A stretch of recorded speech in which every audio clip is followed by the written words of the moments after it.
Alright, so welcome back. Last session, you all had just come off the victory that you had experienced at the Yawning Portal, having destroyed that creature that had emerged from the portal. After doing so, you set to interrogating Lord Viola's servant. The individual turned out to be rather fanatically devoted to not only Lord Viola's but the organization he served. Using some various interrogation techniques, you were able to get some information out of him. Primarily of which being that Uskar's brother had some sort of major involvement in the cult and what was happening and what had happened in Greenest. Found out about a person that he had been seeking, and overall, everything just led you all to believe that the best course of action would be to make your way to Greenest and confront Lord Viola's yourselves. See what he could tell you, what he knew. After that, you all then departed the city of Waterdeep for Greenest, but just outside of the outskirts of the town, you all were ambushed by a group wearing very similar vestments to what the group with Farrell had been wearing. So that is where we're going to go and pick up today.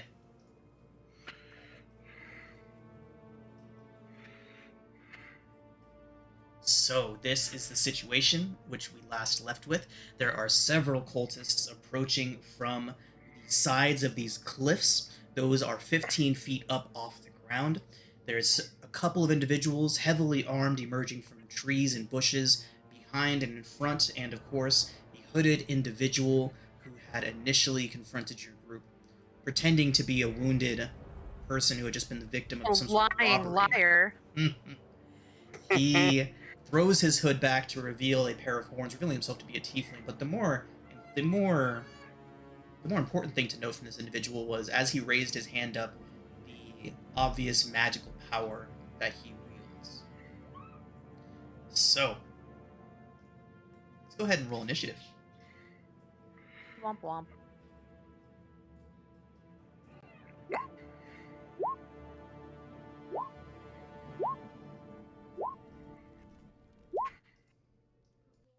I did so terrible.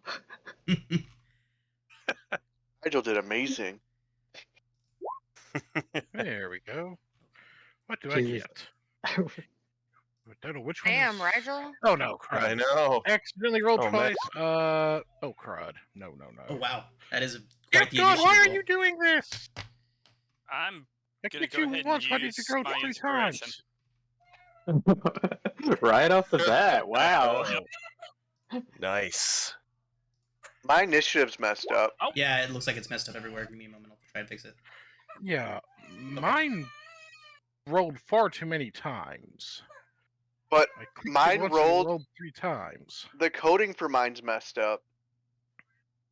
Interesting. I rolled a 1 and got 16, and I have a 0.0 or 0.1 initiative. That is Boost. fantastic. Yeah, that is odd indeed. It's rolling. It's all effed up. It rolled. So it rolled. Oh, I see what the coding is. It's rolling. It rolled 2 dice and gave me advantage on it for some reason. Do you have something that would click on advantage on initiative rolls? Should. No, you rolled a 16 and a 1. You rolled the 16 first. Yeah. Yeah, There we go. but it's just not coded right. But oh well, 16 would have been what I got. It's just weird. Okay. And Nathaniel, it rolled it that way. what's your actual initiative roll? I already changed it. I rolled a 5. That was the first one, then for some reason it threw 2 more up there. So Just, I didn't You switch may that. want to do a Control F5 reload of your character sheet in D&D Beyond. I'm just gonna change my initiative back to normal. Stop messing with my sheet. No. I'm trying to fix it. No. Just fixed it. All right. Let me get the initiative. excuse me. I'm just rolling my initiative without to see if it's fixed. River, I have a knife. Go away. There you go. Oh, Fixed. okay. No, I mean I didn't want her to get hurt. Is what I was. Yeah. Ah, got it. Sure. Likely story. She likes to grab things and put her fingers where they don't belong. Oh no. All right. So, Me too. God damn it. Yeah, no. All right. Rigel. Go ahead. You're Oh up. fuck. Oh no. I don't know what to do.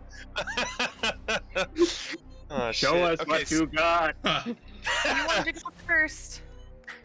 Okay, so We have to we're reattach. mounted here. Can we ride these things? Like, Yes. So, mounted combat. You can do basically anything that you want to, that you would normally get to do, with the addition of getting to control your mount's actions. When you're mounted on a horse, a dragon, whatever the hell it is that you're riding, their initiative changes to match yours.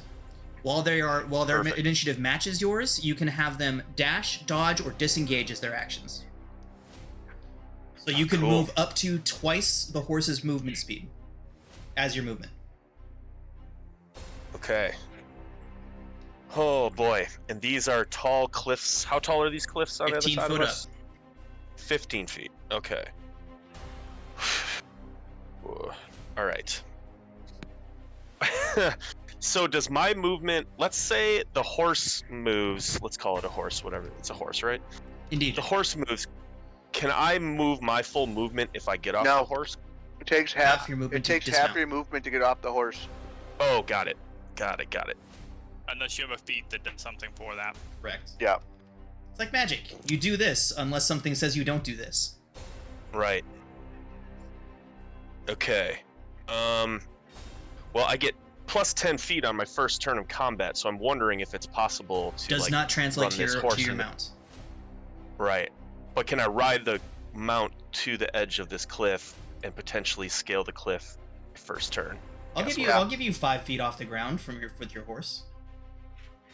Then you're only Okay. climbing 10 feet. They'll leave you Right. with 10 feet to move. Oh, baby. Yeah. Oh, yeah. So We're good so the way that I'm hearing it is that you want to ride your horse up to one of these cliffs, dismount your horse using half of your movement, and then use the rest of your movement to climb up one of the cliff faces. Mm-hmm. Okay, do you have a climb speed? Wait, I think he should at level. Wait, you're not a level 6. Are you? How many levels of ranger do you have? Oh, 5. Wow. Yeah, I think at level 6 you get a climb speed. I think. Oh, I don't. Okay. Let So me if double climb speed check. is like half my speed? Correct. So you have a total of 40 Alright. feet of movement. You can get up there, and like Zypher said, you would have half your movement to get off, so down to 20. And then, yeah, so you'd have 10 feet of movement once you got up to the top of one of these things. Oh, that's all I need. Okay, cool. I don't know if I can do this horse on my own, but Everybody should have control. Oh, no, I'll fix it right now. All players, you should now have control of your mounts. Wow. So we're gonna do this. We're gonna run into that cliff face. I'm gonna jump up there. I'm gonna have my real quick. I'm gonna have my rapier and shield. The cult fanatic whose face he just got up to kind of like takes a step back. Does the Pikachu face like, oh? Surprise, motherfucker! And I'm gonna commence to stabby, I think. 12 does not hit. Oh. Well, stabbing again. 14 hits. Beautiful. He manages to backstep out of the way of your first strike, but with your rapier lashing out once more, you do strike him for 9 points of piercing. Perfect. Okay. I get my bonus attack here. Dread Ambusher. Okay. So I will do that. 27 certainly hits. X. Sorry, I have to keep like going back and Okay, forth. so another in the window. 11. Nice. And that'll take an extra 1d8. Nice. Oof. Hey, That should do it for me. got it. Brings us to Alistair. In his bottle. So, Argoth is going to grab my bottle and fly me to. Oh, I don't want the. I'll move the horse back in a second. Sorry. Fly me to over here. Let me make sure range on this spell. Oh yeah, plenty of room. He's actually gonna have flown me all the way to like here. Okay. You remember though, that's never mind. I was just say it's we're possibly gonna block some of your view on some of those guys on the bottom. You got a point there. Mm-hmm. Be able to shoot at the guys up on your same level. Yeah, but I'm not necessarily gonna be doing that. So once he has me up here, he is going to say now, and I'm going to use my bonus action to leave my bottle. Okay. And then I will be casting Sickening Radiance. Nice. Okay. Ooh. Yeah. I'm centering it right here. That should put Uskar just out of the just out of it. What is the radius? Those 30-foot radius. 30-foot radius. Am I gonna be able to get close to him? Not those two guys. You have to go kill somebody else or wait for them to come out. Trust me, they are going to want to come out. 30-foot radius.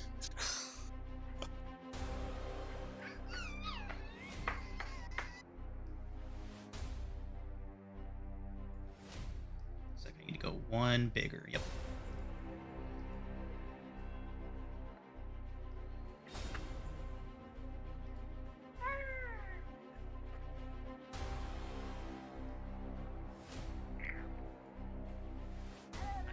Okay, so where are you centering it?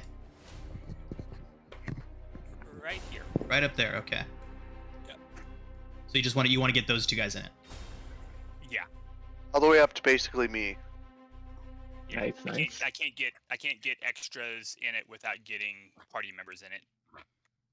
Okay. No. Yeah, and that is far enough away from you that I would definitely say that is a spot that you can see. Okay. So, they each need to make a DC 16 Constitution saving throw. Okay.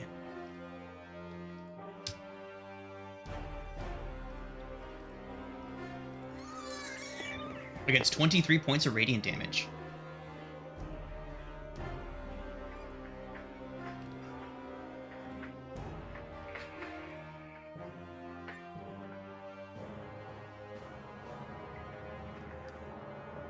Which is about Okay. average for it. So it takes the damage when it starts its turn. Only the first time they enter it, and they just entered it.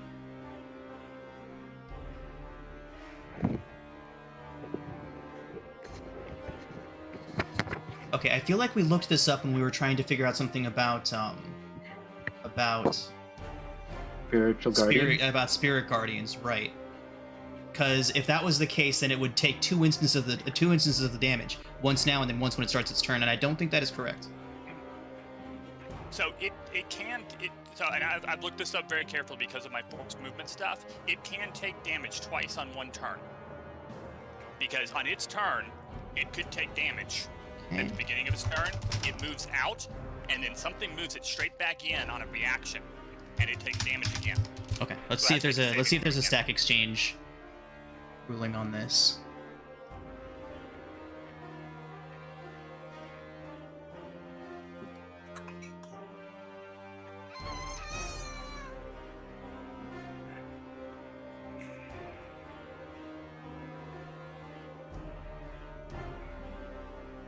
Okay.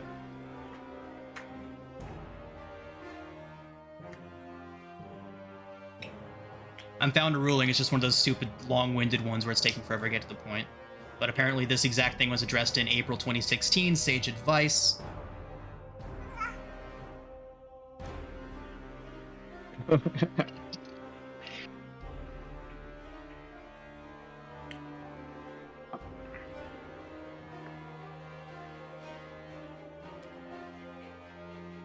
Yeah, They don't take it when as it's per the cast, sage that's advice in fine. Mr. Crawford, they do not take damage as the spell is cast. It waits until they start their turn there or enter it for the first time, because they haven't taken any action to enter it for the first time, I think is the interpretation. I'll go ahead and link it into the chat so y'all can see the long-windedness of it. Nope. Yeah, that's fine. There it is. Okay. I'm good. So that is it for me. Argoth is staying on my shoulder Okay. because there's a spellcaster over there. All right. That does bring us to the Northernmost Veteran, and he is going to make that save now.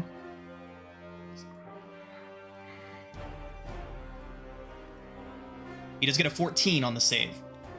23 radiant, and he takes 1 level of exhaustion. Oh, wow. Okay.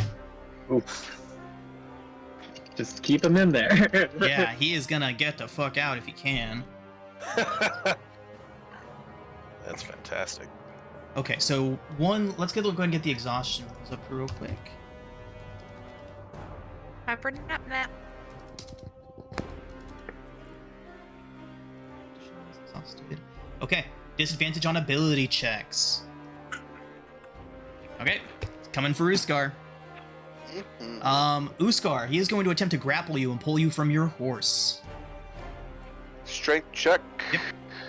Straight strength or Athletics. athletics? Athletics. Gotta beat a 20, Jesus, okay. Oh! You didn't see me, but I'm flexing. All right. This guy just like kicks him in the face and get back off of me. No, he flexes so hard he just loses his grip entirely. All right, Uskar. After that, he's gonna kind of take a step back, and then he's just gonna start swinging a sword at you. You get to do 2 actions? The grapple takes the place of one of his multi-attacks. Okay. Just like a fighter can use one of his attack actions to grapple. Or like Bill the Butcher in our freaking I Descend was into unaware of Avernus that, game. thank you. Yeah. Yeah, so same thing with fighters with extra attacks. You can use one of your attacks to grapple. Okay. Right. It's only a 7 to hit with that. Short sword coming in. That is a crit with a 25 for 9 piercing, Uskar. Okay. Brings us That's to you. quite the crit. Right? Impressive crit. So, quick question. Yeah. With Ring of Ram, it says, on hit, each charge spend takes 2d10 damage and force pushes 5 feet. So if I use 2 charges, would that be 10 feet? One more time. So, on a hit with the Ring of Ram, the target takes 2d10 force damage and is pushed 5 feet away from me. If I use 2 charges, would that be 10 feet? You'd have to use them like one after the other. So does it allow you to expend multiple charges at once? Yes. Yeah, I for can each charge you spend, the target takes 2d10 force and is pushed 5 feet. Yeah. That So seems yeah, pretty it would clear. it would push them back multiple feet if you use multiple charges. Okay. Back in the radiance. In Whatever you Yeah. you go. be planning. So Uskar's gonna climb off on this side and then move 5 feet, and we're gonna Ring of Ram him. Okay. So Uskar climbing off a horse, I'm pretty sure it's just him face planting into the ground. no, yeah, it was more like just a plop or like a drop. I love it. Nothing graceful. 1d20 plus 7 does a 13 hit. A 13 does not hit. I was using 2 so technically I expended those charges or no? Yes. Do you Okay. want to try again? I would love to try again. That meme, that GIF has become iconic to this campaign, I swear. It's a good gif. Blessed share. 15 does not hit. All the time is in her hair. Terrible Why it's so rolls. big. It was worth a try. It would have been cool. It would have been very cool. Pew pew. All right. Anything else from Alright, Uskar?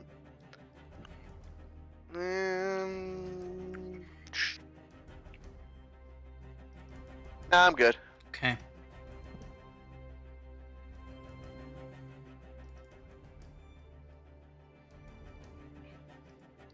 All right. Yep.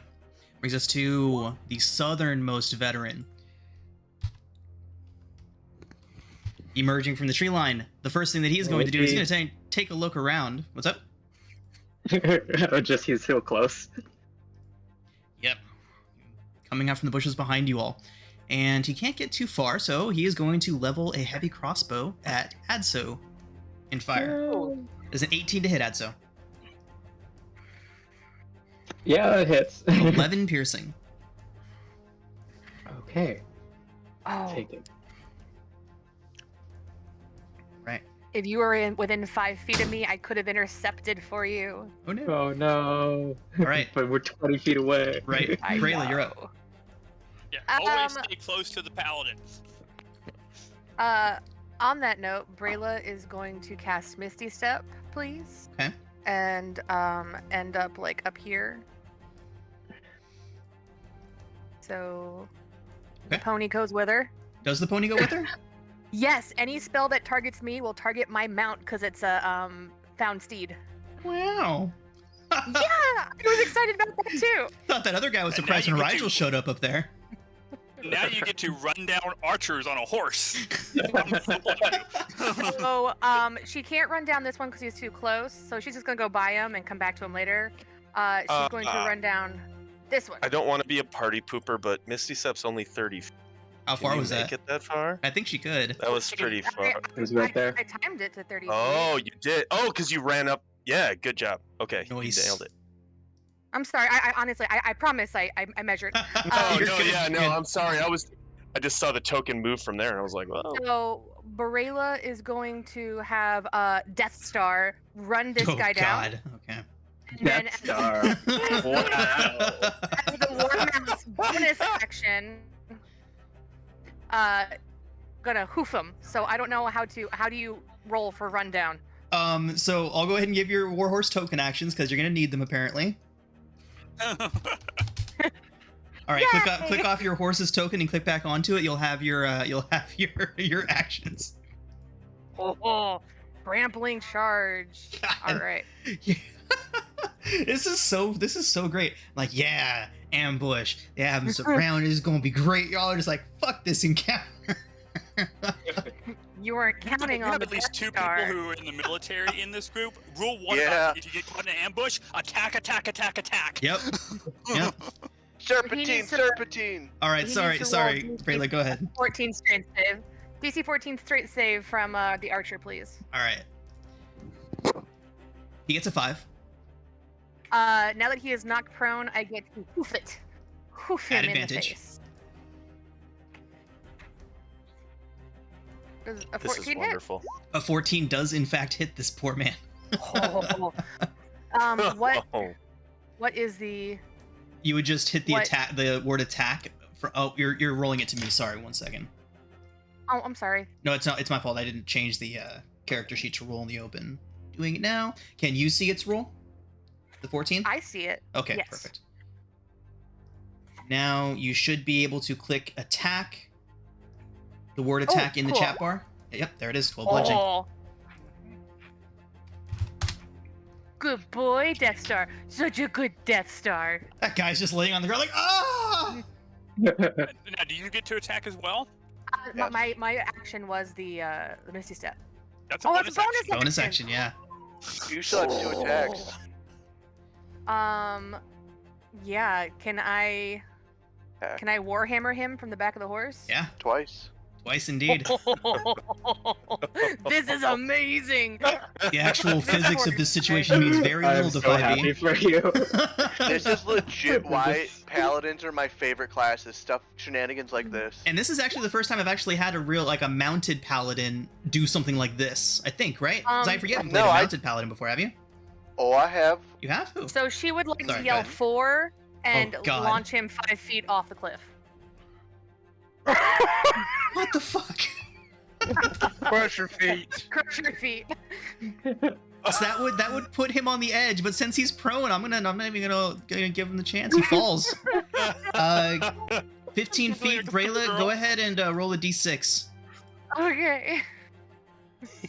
I'm having Okay, fun. all right. Aw. He's hurt badly, but he survived that.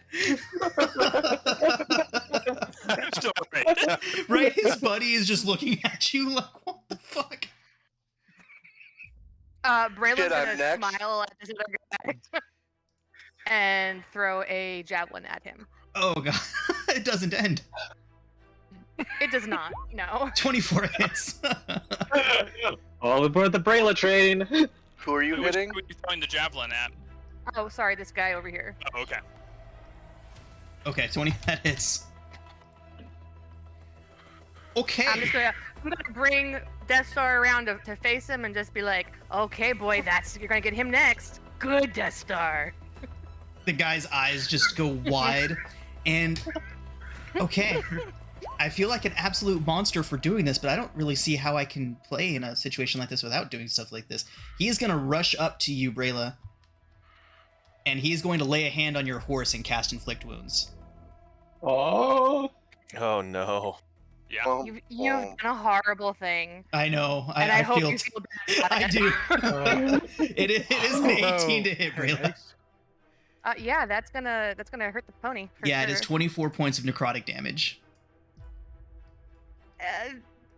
Now he's just death.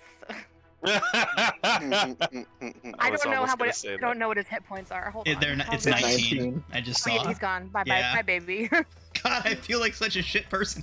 Okay, but it's not me, it's the cultist who is in fact a shit person. So okay.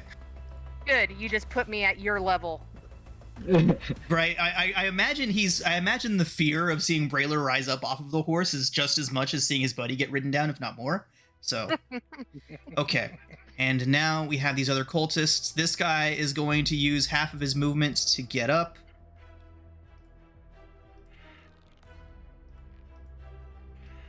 He's gonna just kind of step away. He can't really get anywhere, so. Brayla, he can't see you. It's just gonna be a Sacred Flame for Adso. Adso, dex save. Okay. Dex. That is a fail for 7 points of Radiant. Oh my god. Adso, this is the most damage you've taken in like multiple games. Forever. Yeah. All right, Because you were like second or third level. Yeah. Rigel, the cultist who you've been poking at is going to take a tentative, like, shuffling step, and he is going to begin casting a spell. He's going to cast Hold Person. Interesting. Need you to make a Wisdom save. Okay. Was not doing Because it. that's gonna be hard for our ranger. It's really... Oh, wow. Oh. Oh boy. Critical fail. Unreal. Double critical fail. Yeah, double critical. Okay. Rigel, you are paralyzed. You can repeat the saving throw at the end of each of your turns. However, for the time being, you are paralyzed. Oh, this is really bad, guys. This is really bad. I'm on the top of a cliff. Why are all the cultists concentrating on it? Oh, they must all share... One second, I'll fix that right now. They probably all share a... You copied the same token over and over again. Yep, and I did not get rid of the... I did not get rid of the fact that they're all linked to the same stat block, and I usually, what I do for that is select non-generic token once I've set them up, so that they go to being their own individual entity. It looks like I just forgot to do that, so fixing it now. Adso, kill this guy. I don't know which one's concentrating. Okay, Well, the one right in front of him next is the to one me, I see. concentrating. Yeah. Okay. Rigel, this one is going to run up to you and cast Inflict Wounds at advantage. Oh. There is one thing that, just because since I gave Rigel that rapier using that radiant weapon infusion, Uh-huh. I'm just going to redisplay this in case it does hit, because he might be able to utilize that. Okay, what are we looking at? Basically the additional stuff that his rapier does, because I made it a +1 weapon, and if he gets hit with an attack, he can utilize his reaction and spend 1 charge and cause the attack to be blinded, unless they beat a Constitution saving throw of. Let me check, because it's based off of mine. 15. Okay. Wow. Yeah. So even paralyzed, you may be able to do a little something. I'm gonna give it a shot. My God. Braylon wants to ask, what's your name again? You're pretty good at that stuff. He can't take reactions. He's incapacitated. Oh. Oh, yep. It is a So reaction there. Oh, Yep. Unfortunate. Okay, here comes the inflicting of the wounds. The 19 to hit at advantage. that'll do it. Right. It is only a first level Oh, cast. So it is 23, and I need to roll another 3d10. Yep, good. It's an auto crit. 39 points of necrotic damage you take, Rigel. And I have to roll a 3d10. No, I did that. Oh. Well, you said 39? 39. That is quite a hefty chunk of my HP there, guys. Sean's always trying to kill me. Adso. Well, speaking of getting almost it's just killed, frontliner problems. It's just the general problem of people that get right up in enemies' faces. It's the life of Uskar. Uskar's just less squishy. Right. sorry guys, but I feel like I'm in the middle, and I'm a walking target right now. So I'm just casting greater invisibility on myself. Oh, that's smart. Adso just goes poof. Yep. Yep. As it goes poof. Do we know you can go invisible, or do we think they just like teleported you to like whatever? He's a wizard. Yeah. I think we should all know. Yeah, thoroughly aware of the fact that he's a wizard. Brilla doesn't know. And Uskar just cusses under his breath. And yeah, I'm just gonna stay here. And then Grumps Can see is you. just yeah, can you see me still? But we'll just give advantage to whoever is attacking this guy. Using the help action. Did you just put a giant X over my horse? I had to. Because your horse is dead. I had Way to to roll drop salt the in the hit wound. points. It's fine steed that it would just poof. Oh, okay. Yeah, it Poof. just poofs. Poof. Yeah, it was a fairy horse. It was pretty. And now Well, it's at least it'll still be Death Star when they come back. the sequel. Okay, Nathaniel.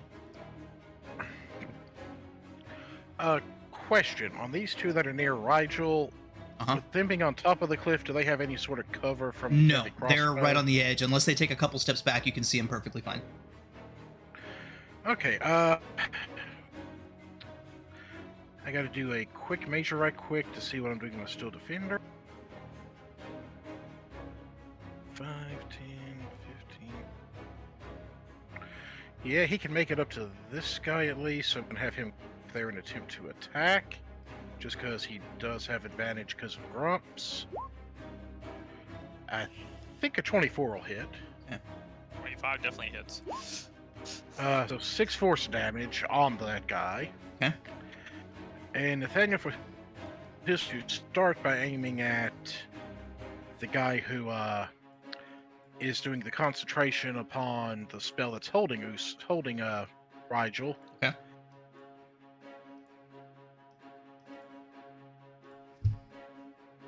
Get it.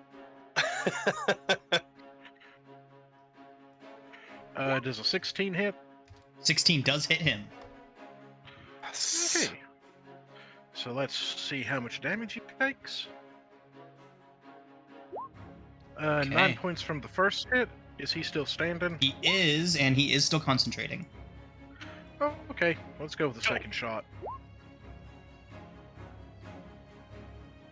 Is that 25 I think a hits. 25 will hit. Yes! My hero. And 12 points of damage. Well, takes him down. He comes tumbling down the side of the cliff. Yeah. Yes! And I think I'm going to stay where I'm at just because I'm not quite sure where our wizard went off to, and I don't want to run over him on accident. Okay. Where am I? Thank you, Nathaniel. You're my hero. All right, so this mage will start his turn by making a Constitution save against 23 points of radiant damage and a level of exhaustion. He does get a 19. It's How? nothing. Oh, it's How nothing. Constitution? Nothing. Yeah. It is a saber suck. Is the Okay. one downside to it. How? How So- does he look like Constitution-wise? Does he look sturdy? Not particularly. He just got lucky. Oh, son of a bitch. I'm gonna have to do it again. That's Should have made you make a perception check. Okay, it's an 11 on the second one. Yes. 3 damage. 23 points and a level of exhaustion. Okay. Yep. Yeah, so he is going to also say fuck this, and he is going to get out of there, and you see him kind of looking around, looking for Adso, kind of tilt his head back, and he will also vanish from sight. The fucker. Okay, so I'm going to advance from his turn so he doesn't have a big old glowing tracker following him around. I should have cast Hunter's Mark, damn it. Wouldn't help. And No? No. Well, I'm glad you're here to tell me because I would have wasted that. Wait, shit. no, he's glowing. Grunts can From still what see you him. call. Yeah, He's no, glowing. we can all see him. we can all see him. Thank you. He- Yes, you're right. What? You're right. You're right. is that He's is that glowing something from from- Radiance? Yes. Yeah. Okay. Oh! He would certainly have not Just wasted displayed- such a high Just level dis- spell slot Just then. displayed it again. Once he's failed, he cannot. He's toast on Can't benefit from being invisibility. invisible. Okay. Yep. So, looking down at his own hands. Me drinking remembers more when I'm not drinking. Wow. Go drunk dog. Or fancy dog. Fluffy dog. Fluffy. Fluffy duck. Yeah, he's kind of radioactive now. Yeah. Can't see Spider Alistair to get to Spider him. jerk. Otherwise, that would definitely be The play. play. Yeah.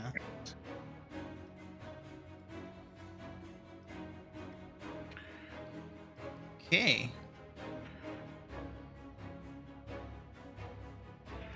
Interesting. That does change things for me a bit. Give me just a moment. You're good. So he was right here. 2, God, a 3, DM that doesn't know its spells. 15 more feet of movement. Picking Radiance doesn't get cast all that often because No, no, it's it a really doesn't. Warlock spell and It's a big area and it's too easy to catch your own ally. Mm-hmm. I just like giving the DM stuff. Okay. Getting right up against the base of the cliff and casting Cone of Cold. Oh, shoot. My poor horse. Nathaniel and Uskar, it looks like we need Constitution saving throws from the both of you. Okay. Let's see what it gets. Yeah, I'm gonna say okay. Okay, Uskar, that is a success. Nathaniel, unfortunately, that is a failure. Would a Are- 14 be a The success? a 14. A 14 would succeed. Then I'm going to burn a flash of genius. Okay.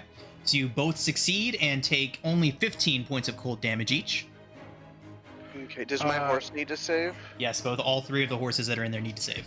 Also, question: can I utilize a reaction cast of elements to down that by half? the Yeah, of horses course. don't need to save. Yeah, they don't. even It's if enough they- damage to kill them outright. Okay.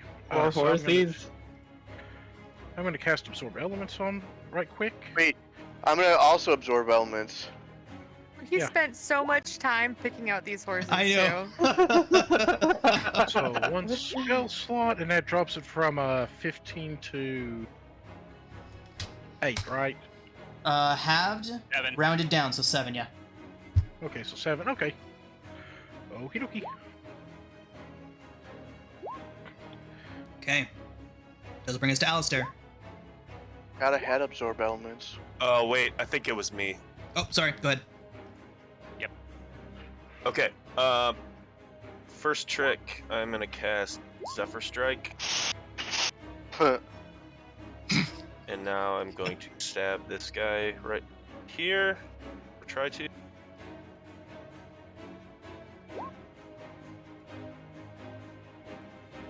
$11 does not hit. I'm gonna go ahead and give myself advantage on that one. Okay.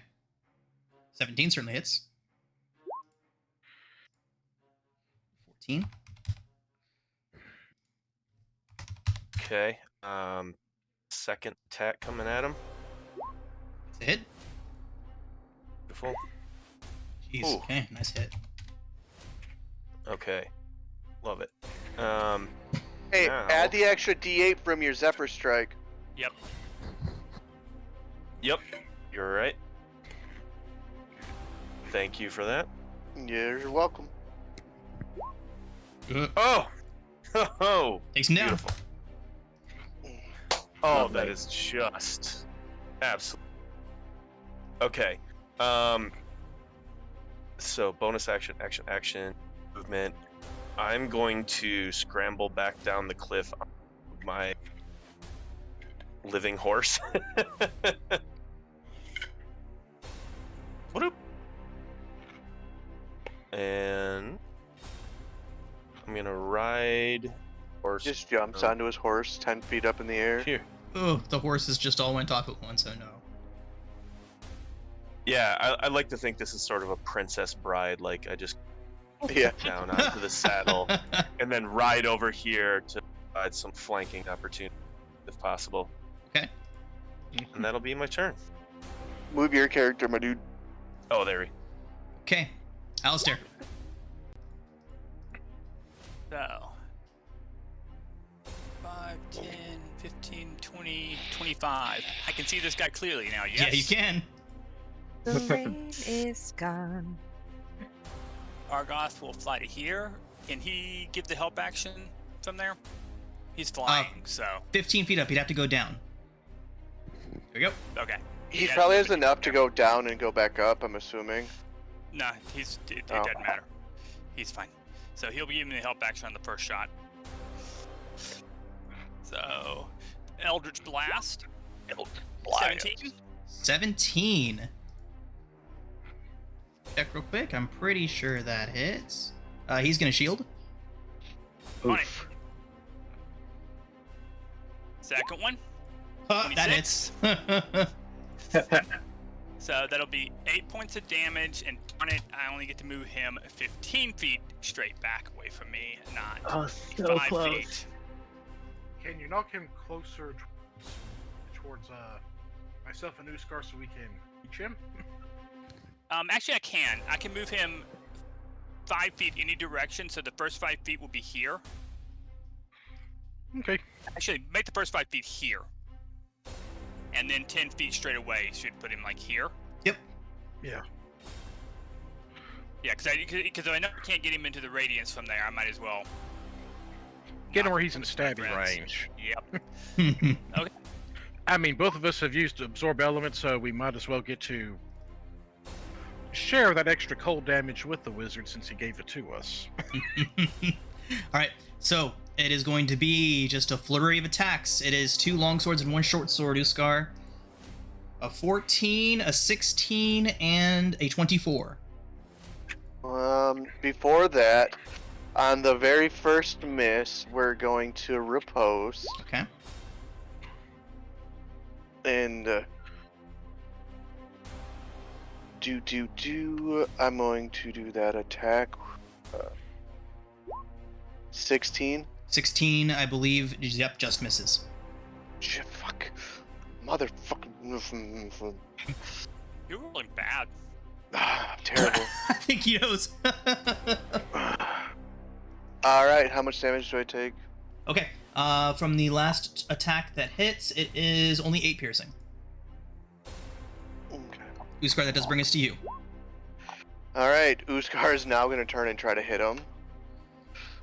Attack number 1. Misses. Good. Attack number 2. Misses. Yeah. You know, he has disadvantage on strength checks if you decide you want to grapple him and drag him into the radiance. I'd rather not attempt to not put myself in there. Screw it. I'm gonna action surge because he's irritated. He missed twice. Yep. There you go. There you go. That's a hit. Turn him into a flower. Oh Jesus. Boom, plus a 1d6 from my Okay, so 14. Witchmazor. 14. Alright, attack number 2 is gonna miss. Okay. Should have trip attacked, I thought about it. Right, brings us to the Southernmost Veteran. Is going to begin swinging around, yeah. So it is 1 attack towards Rigel. Rigel, that's a 22 to hit for 7 slashing. Next one's going towards the Steel Defender. That is a 12 to hit. Next one That also misses. going for the Steel Defender. It's only a 10, so another miss. Brings us to Brayla. Who's mad, big mad. She's big mad. She's gonna step up to this dude and She's going golfing again. She's going golfing again. She's gonna swing up. Oh, Oh, Smite that Vengeance! motherfucker. Right. Wasting smite on the guy. Might him. Smite the fuck out of him. All right, Wow. smite. Okay, let me. Just do a You get- level 1. Double Yeah, the I'll dice just on click- whatever smite level you put into him. I'll just do the level 2. It doesn't matter. Level 2, okay. Level 2 smite. So that's 6. D10 on top of your 6d10. Warhammer damage. Yeah, so go ahead and roll Click- your Warhammer. Click the Alright, word roll click the Warhammer oh my word. god. There That you doesn't go. seem right. No. Why? Did you do it in the Roll20 chat or in... I did it on D20. Yeah, click the Warhammer in the chat on Roll20. in the chat, it does the crit damage Oh. automatically for you. Oh, sorry. Hold on. There, whoa. Oh Jesus. Oh. So What? 10 and 8, 18. Because that's 1 and 2 handed, so it's 18. Okay. Oh. And then just go ahead and roll your 6 d10s. Okay. Or She has it's D10 D8. smite, or Is it d8s? No, I'm sorry, yes, D8. d8s. I heard d10. It is Alright. d8s. So 6 d8s. Whee. What's my computer doing? Brayla, you have still overkilled him by 17 points. Cool. Lovely. There's only one And, way to be sure. Take him off the cliff. And she already saw him So, just taking I a still- warhorse for the touch. So That was a Brayla, how do you triple. end this guy? So He lands over here. no, I did the golf up. So I murdered him with a jump shot. And can my second attack be throwing him at the guy I threw down before? Sure. Like, Make an athletics Can I check. yeet him at this guy? Yeah, make an athletics check. Yeah, I would say get a little bit closer to the edge first. You can be dragging his corpse while you do that, though. She throws what's left of the guy. I feel like he's missing, like, at least an appendage. Yeah, 100%. Alright, so 24, 26. Did it come through? I didn't see the athletics Hey, check. can you No. hear me? Your Yeah, just- your mic is definitely cutting out a bit. It was a 24, whoa. 26. I swear I got it. Jesus. There you go, I There see it it. is. Just showed up. Okay. screw it up. So, roaring, Brayla just lifts this guy up and over her head, approaches the edge of the cliff face. The guy down there just looks up as Brayla just yeets this guy at him. Brayla, roll 2d6 for me, please. God. All right, yep, that does take him down. Nice. Lovely. Unreal. Unreal. I murdered him with his friend. Mm-hmm. My APIs are on the fritz. What is happening? Brayla is doing things that what's the name in Storm King's Thunder should be doing. There we go. Seriously, I'm a He has gloom really stalker thrown and people at grossed out. people. Okay. Anything else from Brayla? Nope, she's good. Yeah, things are They're going all dead. very poorly for these guys. I think all the fanatics are dead. Yep. Well, actually, I have a question before the next turn. Can she safely like slide down the rock face? Because there's people down there she hasn't murdered yet. I would say you either need to use your movement to climb down, or you can make an athletics check to get down safely. I will. Failing that would be damage and landing prone. Yeah. Yeah, I'll use my movement. Okay. I only used 5. Okay. Yep. Okay.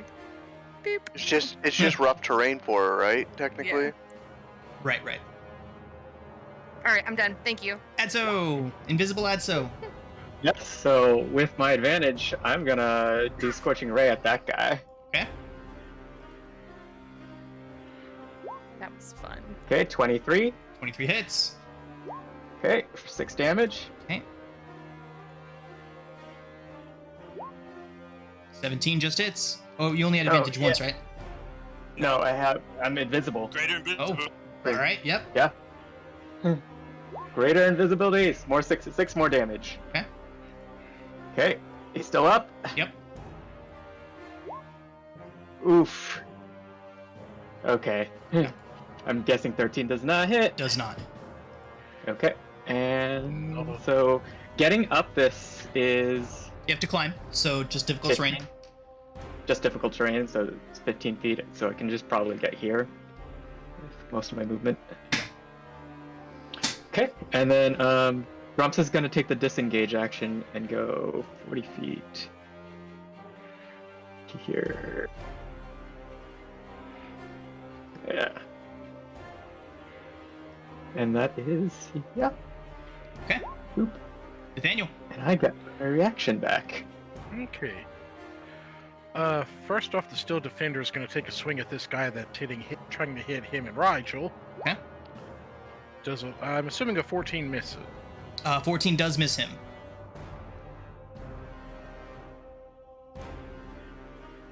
Hello? Yes, a 14 does 14 miss. misses. Okay. And Nathaniel's just going to take his move. 10, 15, 20. Get right up to there, and he's going to take a couple of swings with the Serpent's Fang sword as he draws it. Okay.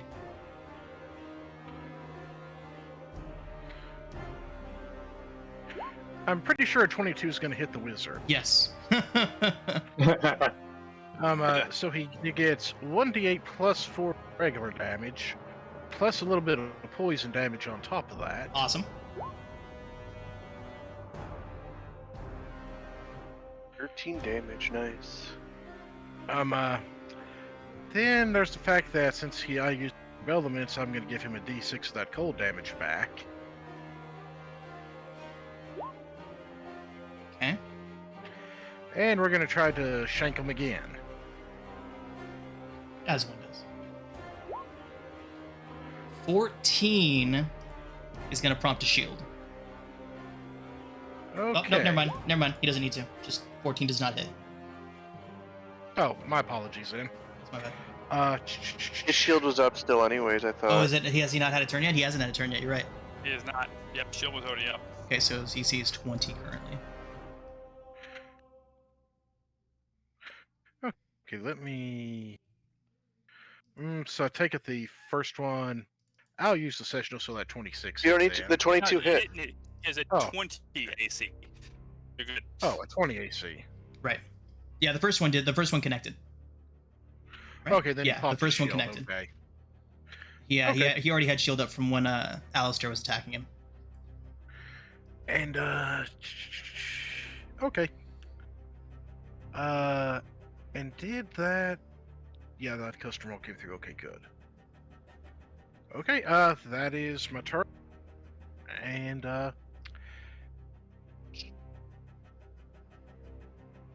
well, that's my actions, my movement, and that is so. Where am I at? Where's the thing to move it along? Way up above you. There it is. Sorry. Okay. First thing he's gonna do. Scoot around here, get as far the fuck away from that radiance as he can.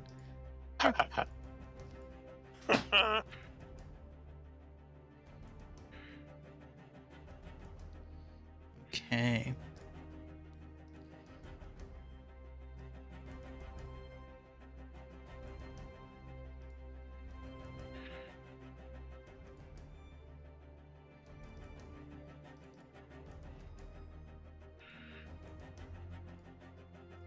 I feel we're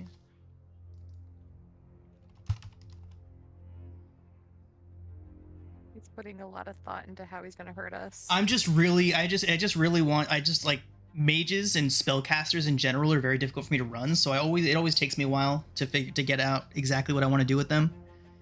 Oh, don't. I'm not complaining. You take your time. I mean, you should probably melee attack. That's what I'd go. Like you And the could fact always that take we- just that one we more step. Seriously, yeah, and the fact that we seriously put a crimp in what his plans were. Yeah. Yeah, I had I had this whole plan, like the strategy that they would employ, because like I would think like they plan this ambush, they know exactly what's going on, they know the place where they set this up, right? So I had all the plan, and then the plan immediately went out the window, which is to be expected, honestly.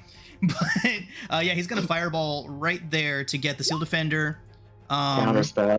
Oh, Yes.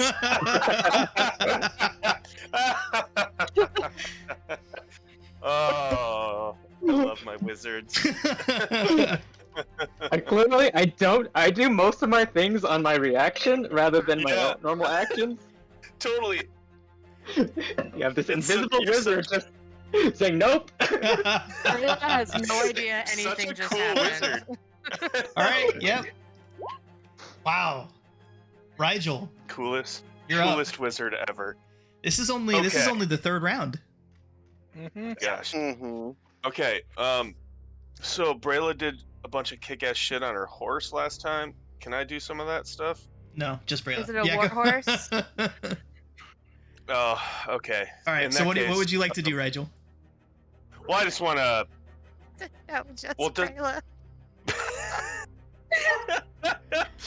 Okay. Well, so the horse, can the horse like trample him and all that Okay, stuff? And so then I can that stab him? was a Brayla specific thing. I'm pretty sure That was- Brayla, you took okay. you have a Okay. class War feature, horse. right? Yeah. Yeah. Okay. And she's a war horse, not a riding horse. All the riding horse can Okay. do for you is move. Okay, They- yeah, I figured as much, but you know, it's worth it. But if Worth a you wanted shot. to attack if you wanted to attack the mage instead of the warrior No. in front of you, your horse can disengage Yeah. right up to the mage, and then you can attack the mage. That is a thing that you can Yeah, I've got the mage. Yeah. I want to stay. I'm gonna stay in my lane. You know what I mean? do. So I'll just start stabbing this guy over here. Pretty Let's sure I start have with that. advantage. So Okay. Yeah, 22 hits. 10. Okay. I will go ahead and mark him as my favored foe. I just real quick. Oh my God, I have so many abilities. Like ridiculous. I can't even roleplay because I'm just trying to think of like. Aren't you like What do I 3 do multi next classes deep right turn? now? Or are Oh, you just yeah. 2 classes Well, still? 2. I'm just 2, but I'm going 3, Okay. so it's gonna get worse. Ooh, that's funny. Oh my god. Alright, so Just another 2 from character. favored foe. Okay, so attack 1. I will attack again. We're gonna watch like Rigel's midlife crisis or something. I mean, as in real life, as in D&D, right? Like they're both coming to head. Guess, okay, so that hits. Boom. 13, okay. Another favored foe. 4. Here I was thinking this encounter might have been overtuned for you all. And shit, does my rapier do? No, it. Your rapier has something where something attacks you, you can blind someone. Yes, I can blind it. Yeah, you got 4 charges to try to blind it with a DC 15. They got to beat a DC 15 if they hit you. And Okay. they're blinded until their next turn. So. All right. So cool. Boy, I still have. Still. Freaking bonus attack. Oh. Nice. Should I use it? I mean, I feel like we have this well under control, right? 6 more mages. No. Oh. They were just hiding in the bushes. They were all invisible. God. Right. You know what? To hell with it. I'm going all out. I'm gonna cast Zephyr Strike again. Zephyr Strike. Wait. No, I don't You wanna wouldn't do want. You wouldn't want to do that. that. No. No. No, that's Just a dumb have your move. horse disengage. Yeah. Alright, I'll disengage. Well, this guy still isn't dead. Nope. He will be soon. I'm just gonna. You moved in that I'm just order gonna to hold. keep them from being able to run away. I'm gonna hold. I'm gonna hold. here. Okay, dodge action from your I'm horse. good Then. with that. There you go. Full. Love it. Hold, brothers, hold. Alistair. Argonaut will fly down here to give me the help action. I will move 5, 10, 15, 20 to here. Okay. And I'm just gonna Eldritch Blast this guy. Boy. So that's a crit. Yeah. Oh. For Attaboy. 1922 22. Wow. Okay. and 15 feet straight back. Do you have Actually, like Bravo. advanced crusher? I have repelling blast. Ah, got you. With Crusher. And second shot will be a 22. That's a hit. And so that'll be 10 more feet. And so I was hoping that it. Just I 10. wish I could do that. Yeah, just 10. I can't. I couldn't. I can't move it at an angle. He was Okay. He was here. Oh, okay. So it just has to be directly away from you. I was hoping to get him to here. Okay.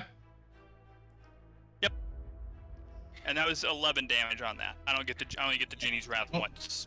He dies at Uskar's feet.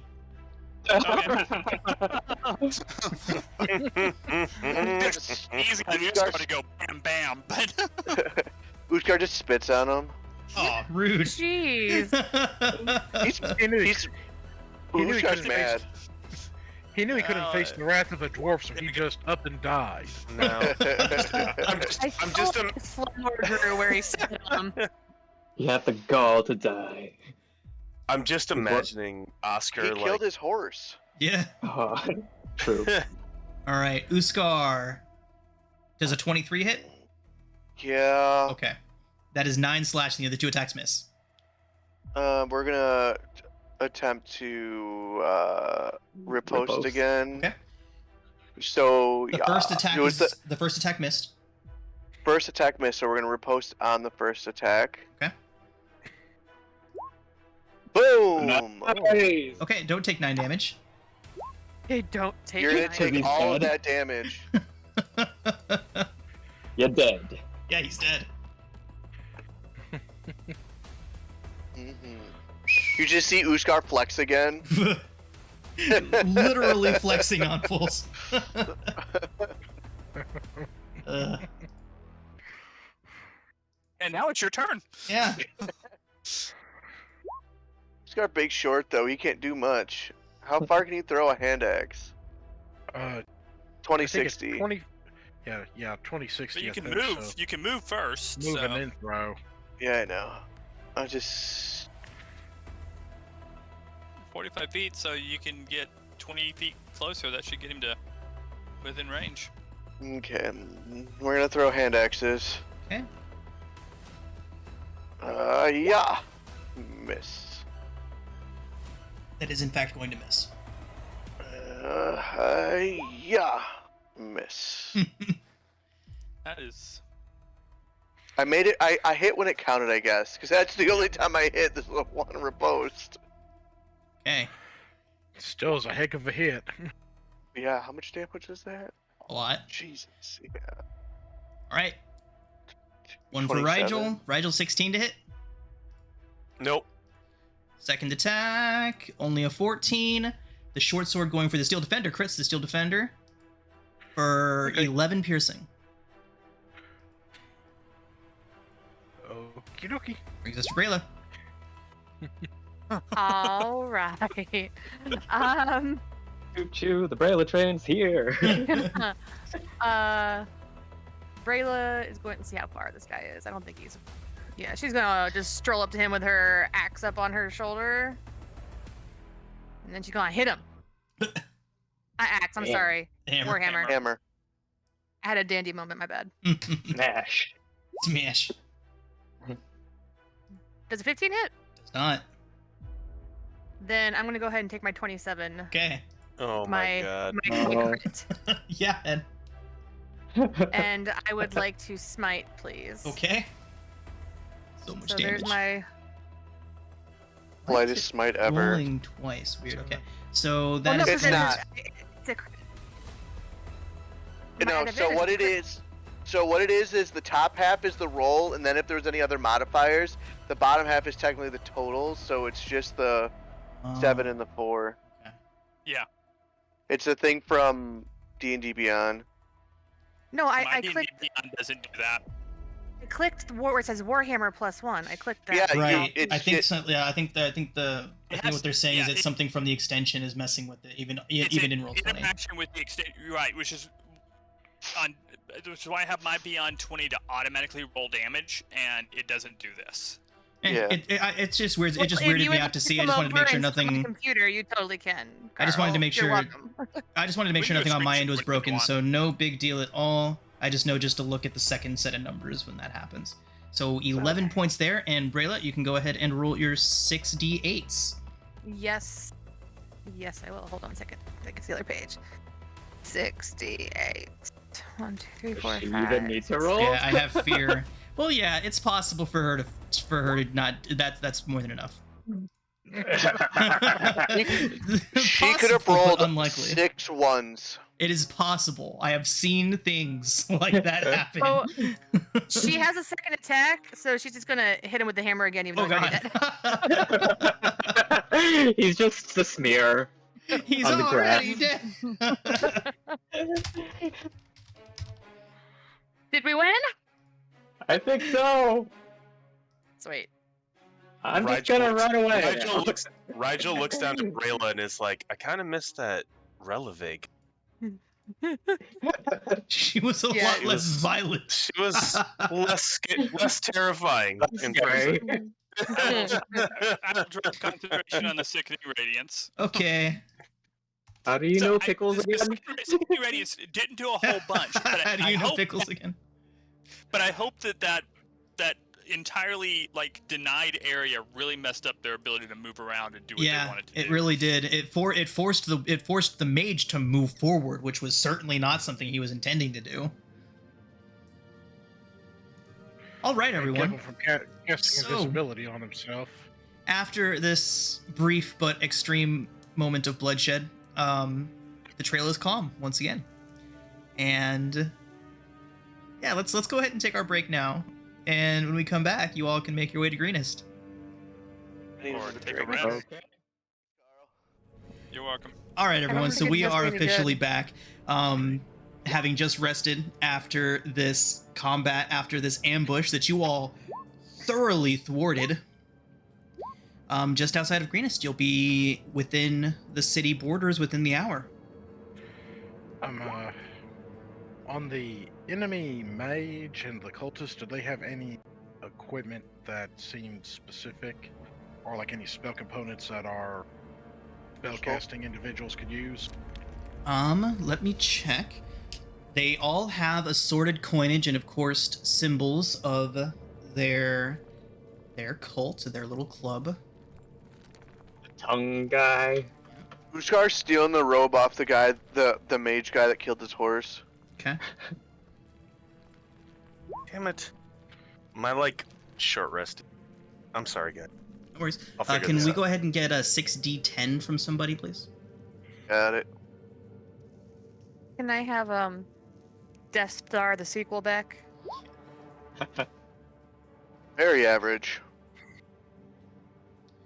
Okay, so that would be the amount of gold that you find across all of these bodies. Okay, I'm just gonna the stick it in our Warhorse group deal. Ace is in the journal. I'm going to put it into the companions section. Whenever you need to, you can just drag and drop it onto the board. You.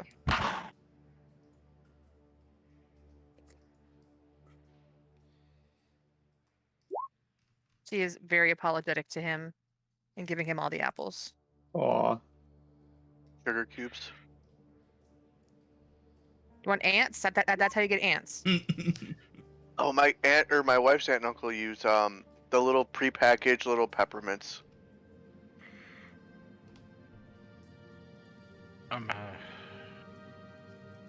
I just added the 31 gold that we found to the group loot. Was there any other specific stuff that could potentially be useful that we were able to locate? There's the Wizard's spell book. I don't know how useful that would be to anybody but Adso, but it is there. And of course, spell books are relatively valuable. Okay, I'll take it. Yeah. Does it have anything I don't know in there? I will list them off for you now. It is Cone of Cold, Ice Oh, yeah? Storm, Greater Invisibility, you know, Fly, Fireball, Counterspell, Ooh, ah. Suggestion, Misty Step, Shield, Magic Missile, Mage Armor, Detect Magic, and then a bunch of cantrips. What was the second spell? Ice. Ice Storm. Ice storm. Nice. I like that spell. Ooh. Okay. So, the ones I don't know, Cone of Cold, Suggestion, Ice Storm, and Fly. Okay. Fly and Suggestion I can add to my list when we get the chance of downtime. Nice.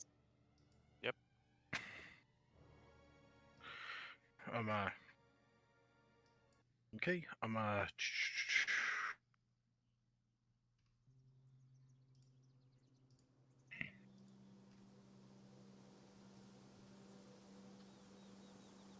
All right, everyone.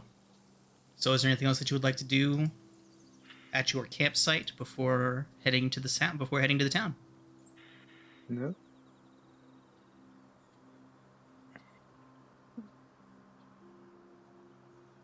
Okay. So, as you all make your way further through the woods, eventually the path does open up into a clearing that overlooks a beautiful little valley, a small river meandering through it. Idyllic in essentially every sense of the word. Ushar's put on the robe and holy symbol. Okay.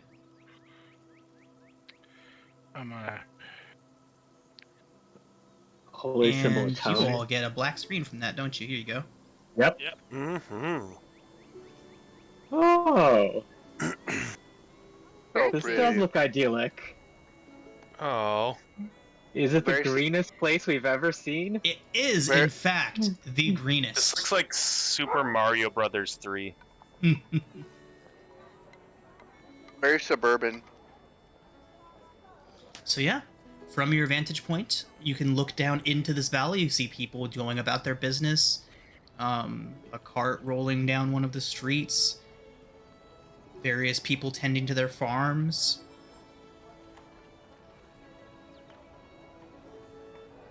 Yeah. Here, can we tell if there's like an obvious like inn or tavern or You can make manor make a house? perception or investigation. Either one will be fine. Does it look like there's anyone else culty around? I bet they're all culty. I think that this whole town's cultist. You know, Probably like right. that one Hot Fuzz.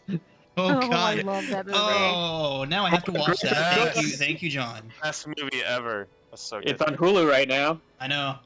I've seen it. I've passed by it a couple times. I should watch that. You should probably just drop a fireball like right in the middle of town.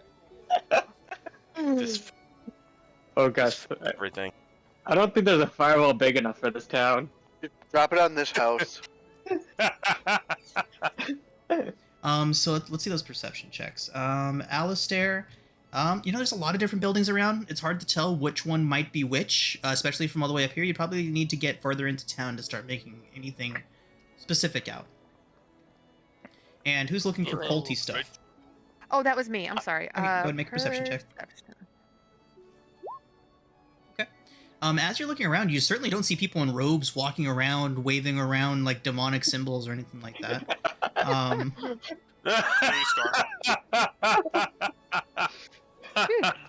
It's Uskar, yep. Can I ask how is this river? Is this a kind of a peaceful river going through town here, or are there some like rapids? I would very much say that it meanders. It just meanders. There's no boarding opportunity. I mean, you could. It doesn't.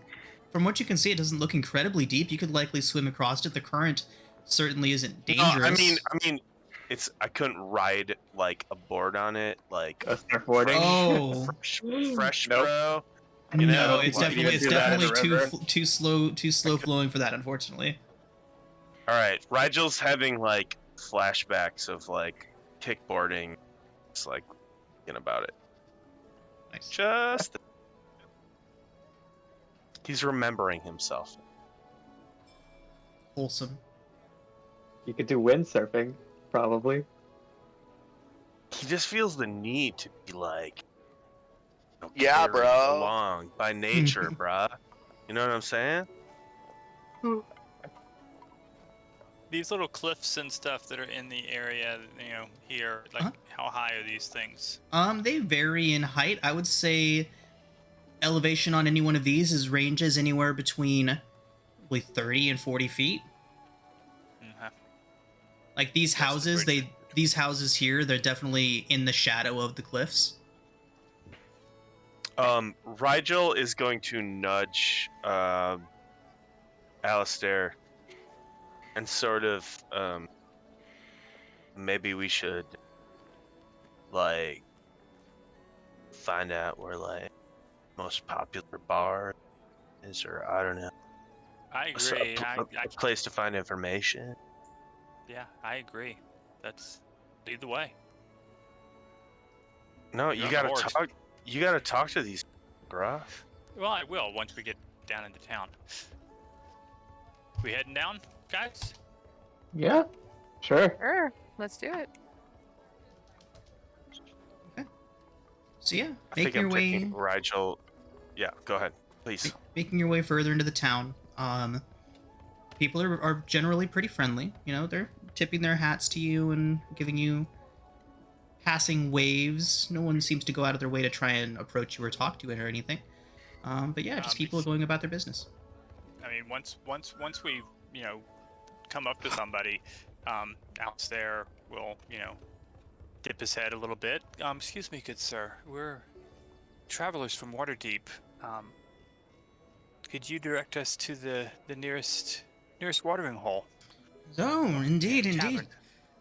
Welcome to Greenest. Wonderful to have you here. Thank you. It's a beautiful place. It really is, isn't it? We do our best. Well, if you're looking for some place to eat and recuperate, y'all look like you've been through a bit. There's the bulging cauldron right over there. It's old Fargo's place. And he would point you towards this building over here, just across the bridge, he would say. Thank you very much, good sir. gives you a nod and continues pushing his cart. Anything sus about this guy? You can make an insight Is he check. selling Is he selling cabbages? Wait, did he look at me weird? No? Yeah.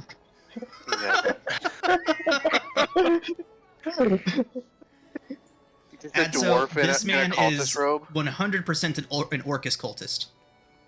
Okay. No, no, you don't really pick up on anything suspicious from him one way or another. Just seems like a regular person trying to push his cart to his farm or from his farm.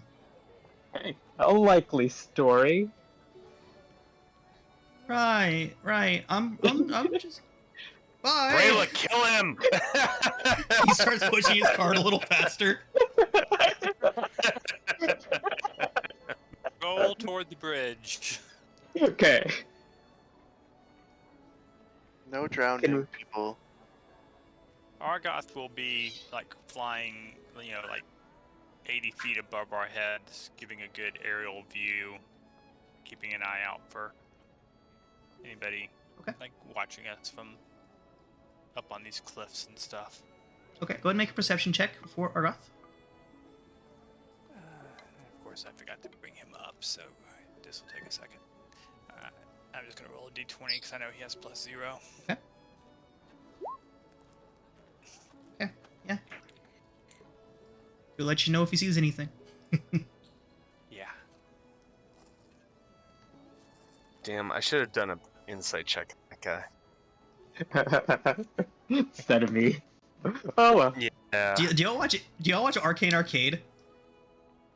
Mm-mm. It's No. it's XP to level 3's other channel, but they just did a video on the insight check and how like you meet this 4-year-old child. Insight check.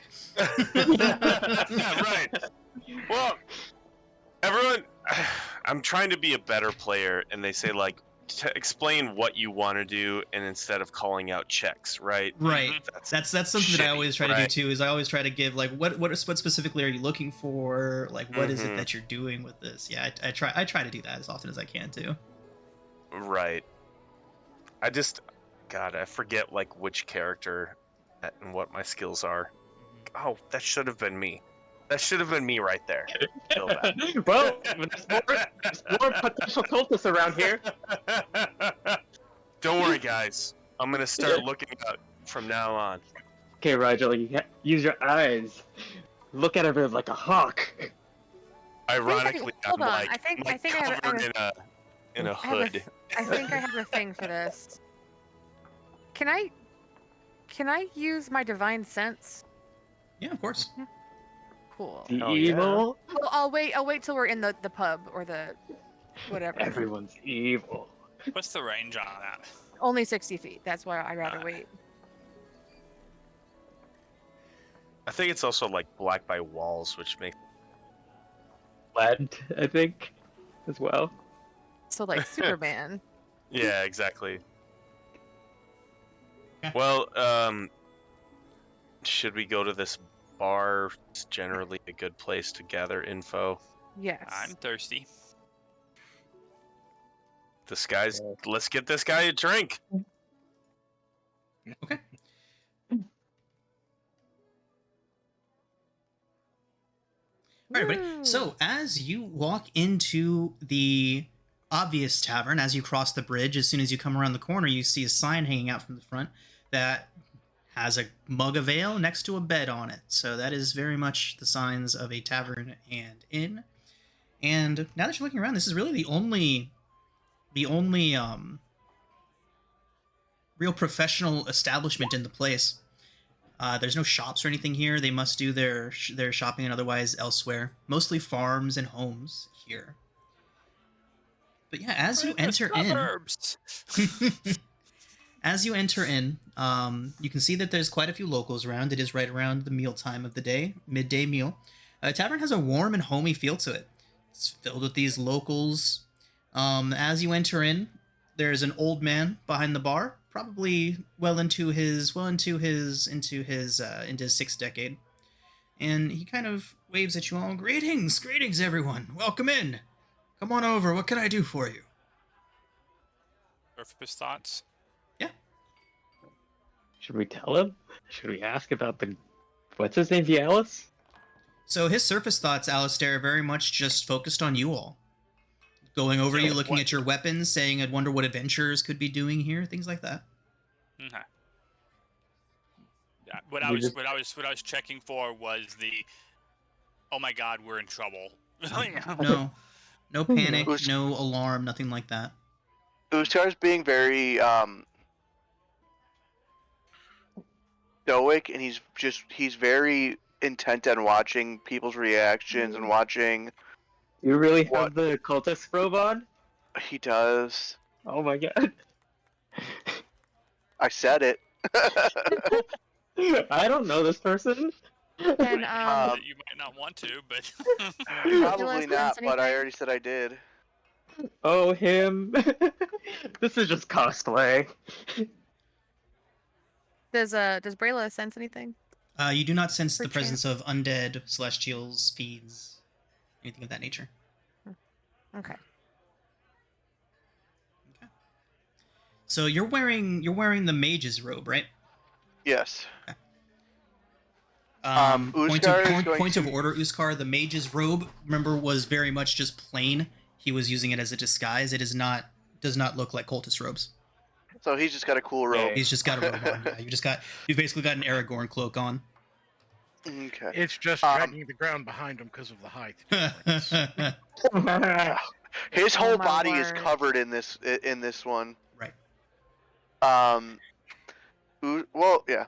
Uskar's gonna go up to the bar, and he's still watching everybody, but he's gonna order a drink and a cigar. Yeah, the prices are actually considerably lower than what you were paying in Waterdeep.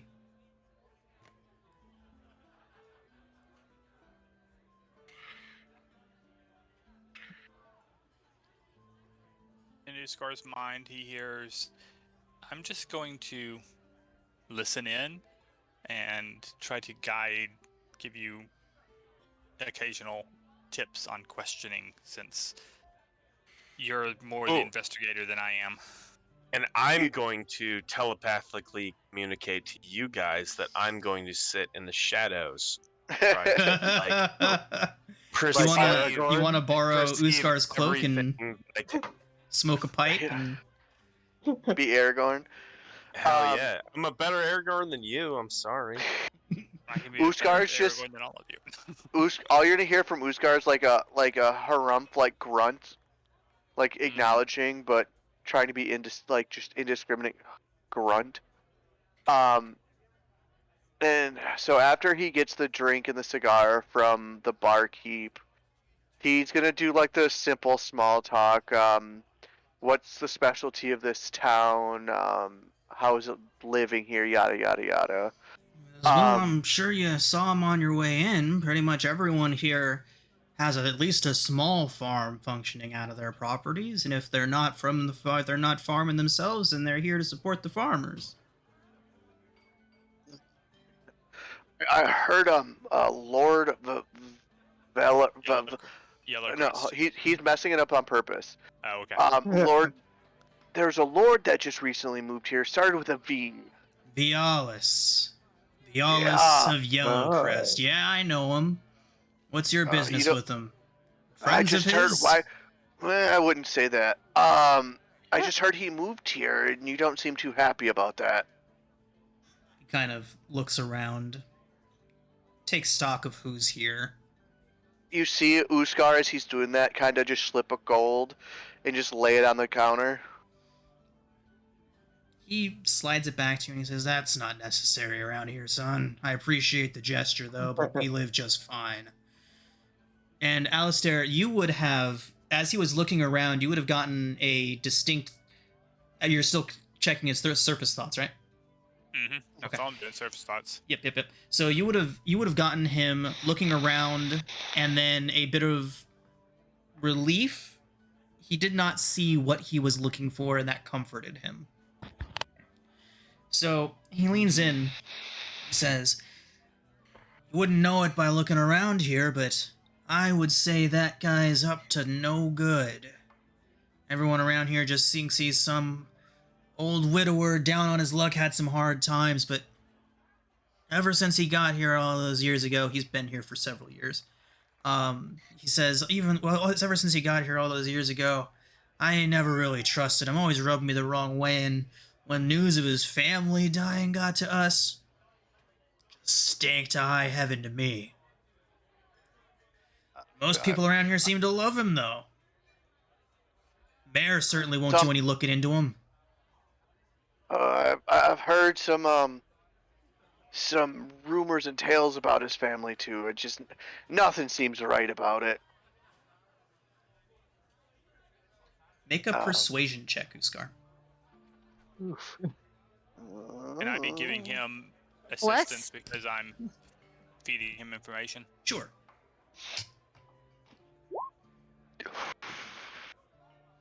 So as you say that, continuing to speak to him about your apprehension about Lord Vialis, he says, he's a collector of sycophants. Uses his wealth to try and impress people, throwing it around. He's certainly got the mayor wrapped around his finger, but if you ask me, he's collecting all them young folks to him for something far more serious than excavating that temple he's talking about. Oh, temple? What temple are you talking about? He was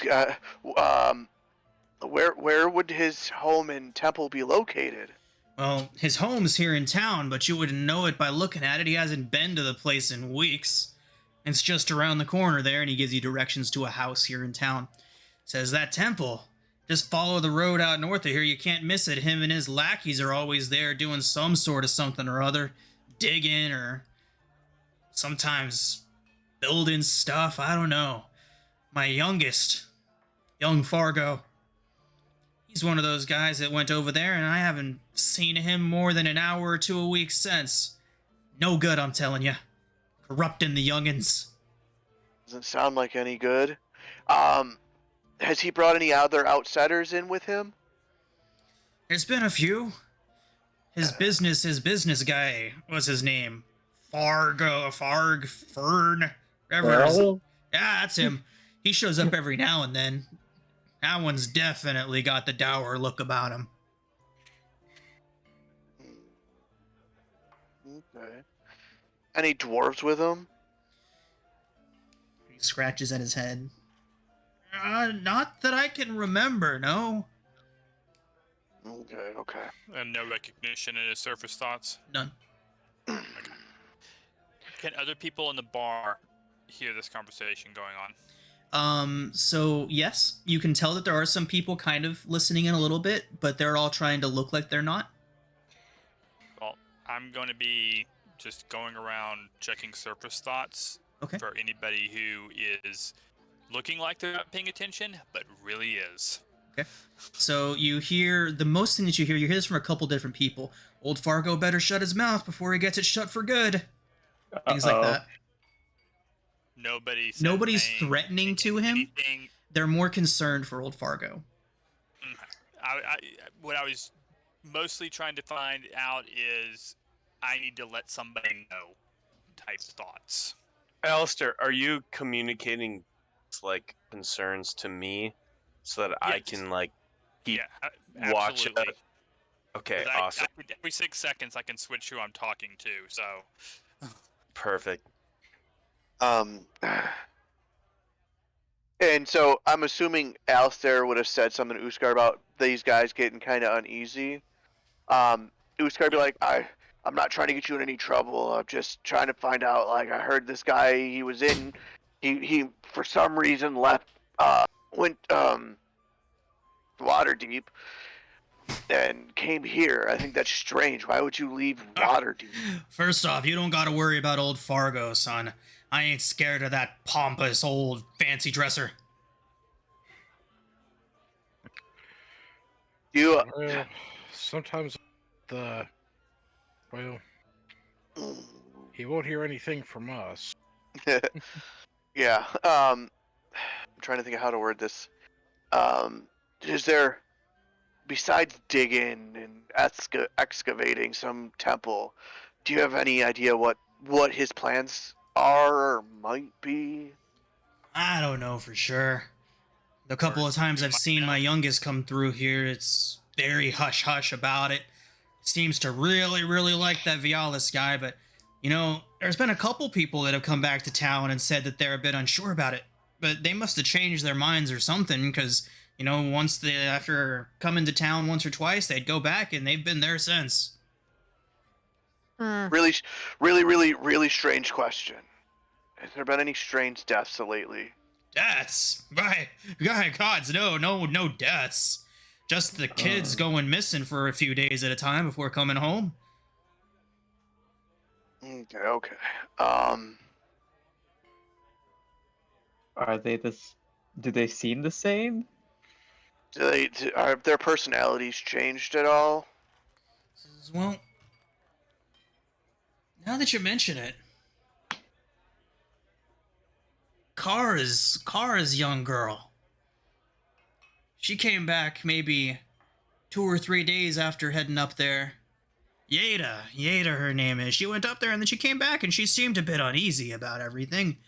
But she went back to see if she could voice her concerns to the Lord, all God, whatever up there, and you know, things must have gone well, because he kind of squints a bit.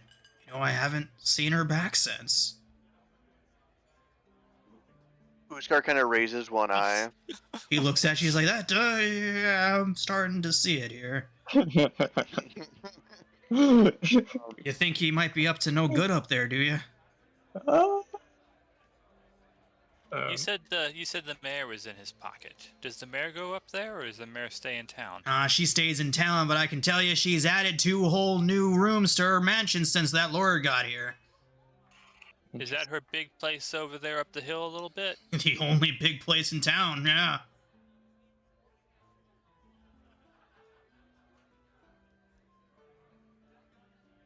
Argoth's on his way to peek in the windows. Nice. I feel like this is all the information we're gonna get. So our Uskar kind of downs his drink. He's like, "I appreciate your help.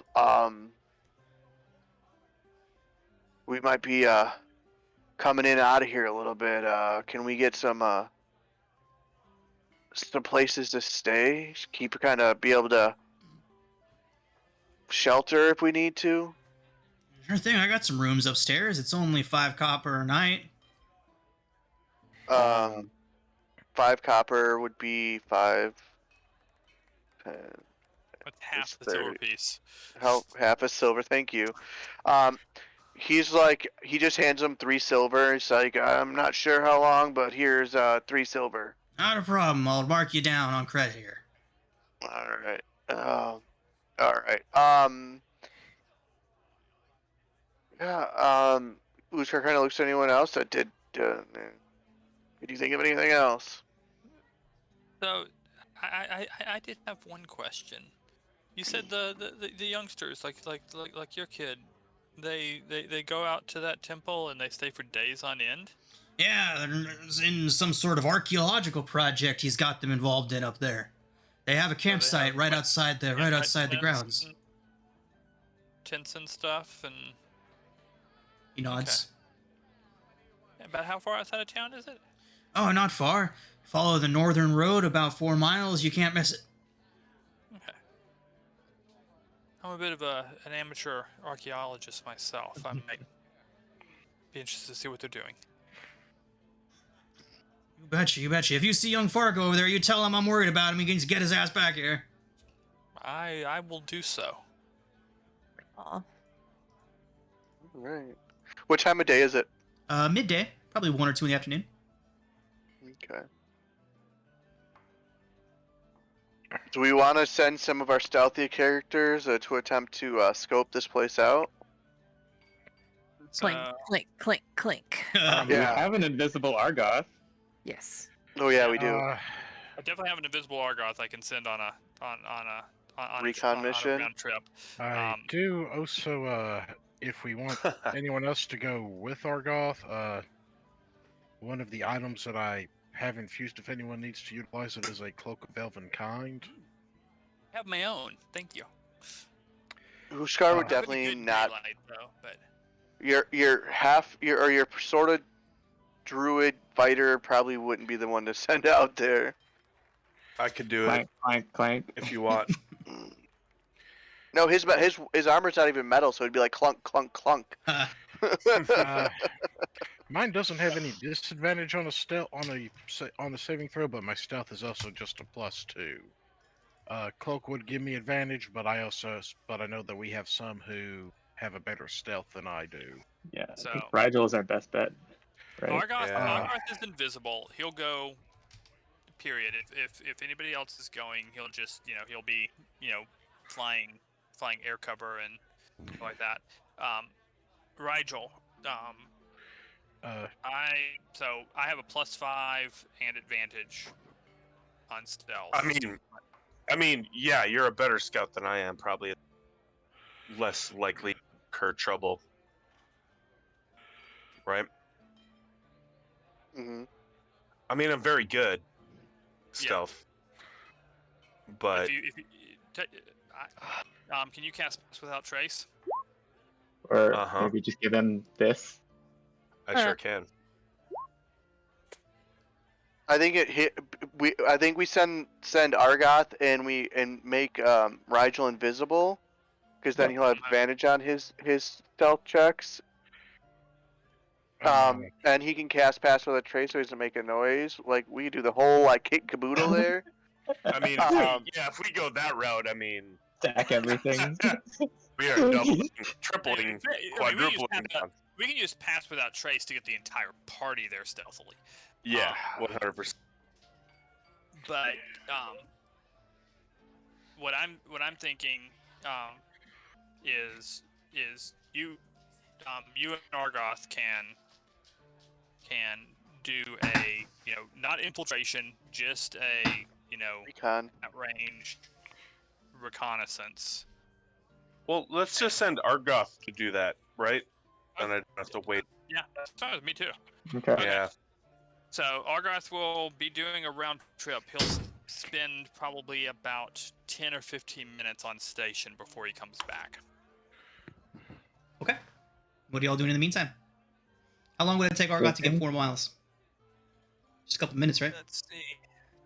Yeah, so a mile at 80 feet per 6 seconds. Not long. Okay, yeah. Okay, so what are y'all doing while he's gone? Scar's gonna ask for the biggest container of ale that the guy has. I got you. And then he's gonna take it to his room and sharpen his axe. He brings you a literal drink. bucket. Wow. Uskar's okay with that. Uskar takes the bucket, slides a gold. He's like, I don't know how much this is gonna cost, but take this. I'll get you 2 more. All right, hold on to those for me. And so Uskar is gonna take the bucket to his room and he's gonna be sharpening his until Argoth is back. He's gonna sharpen his blades. 9 minutes round trip plus 10 to 15 minutes on station. That's enough for Uskar to drink that bucket. Yeah. All right. Go ahead. Rigel's going to be listening to see if anyone in the pub is talking Draconic, Goblin, Primordial, or Undercommon to see if conversation. No, Common is the only language being spoken in here currently. There's not that many people, maybe about a dozen people total. They all look like townies. All right, fair enough. So, I have a interesting information gathering attempt to propose. I know exactly what Feral looks like. I know exactly what Feral sounds like. Really, really well. He and I killed Feral. Oh, I see where you're going. Never mind. I can do a Feral. very, very good job of impersonating Feral. Feral died in Waterdeep. Now, from the reaction that we got from obvious compatriots of his, I have a feeling that, Lord Yellowcrest knows that Feral is dead. But the mayor might not. And if the mayor is receiving money, I get the idea that Farrell is the type that would have been giving the mayor her marching orders and delivering said money and stuff like that. So would it be worth going and visiting her in the guise of Farrell? We can certainly try.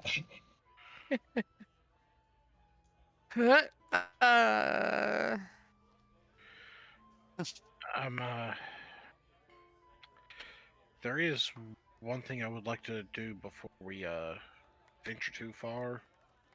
On Brayla, does she have night vision of any sort? No, she's silly human. Okay, many sessions ago, one of the first times we had some downtime, I prepared the spell Continual Flame and cast it several times on some small clips, so it'd have the same brightness of a torch. Yeah, and then you could just cover them as you needed to. I remember that. Yeah, I'm going to give Brayla 2 of those. If you uncover basically you can clip it on yourself and uncover one, and it produces the same sort of light a torch would around you. I like it. That is kind of why I did that at one point, just in case. Yeah, I remember that. So 2 off there. I just kind of have one in the little light thing that I have that I can attach to either my crossbow or up on my helmet. Right. Just in case. Have a nice little lunch and something to drink and wait for Argoth to come back. Okay. So, Or not. after a So while, that tells me almost breaking up, Carl. go ahead. Okay. So yeah, Argoth gets back, and he says that he most certainly has found a archaeological site of some kind. There's nobody working on the surface, though. There's a tent, and what looks like it should be an active archaeological site. There's broken down walls and things like that that have been clearly excavated, but no one's working on any of that. The only person that Argoth saw was a teenage boy, probably 17, 18, sitting on a cot, looking very, very bored and picking his nose, sitting in the middle of the tents on a cot. Okay. Did Argoth notice any entrances into a temple that was mentioned? Did, in fact, there is a staircase leading down from the center of the dig site down and away into something he could not see. Okay.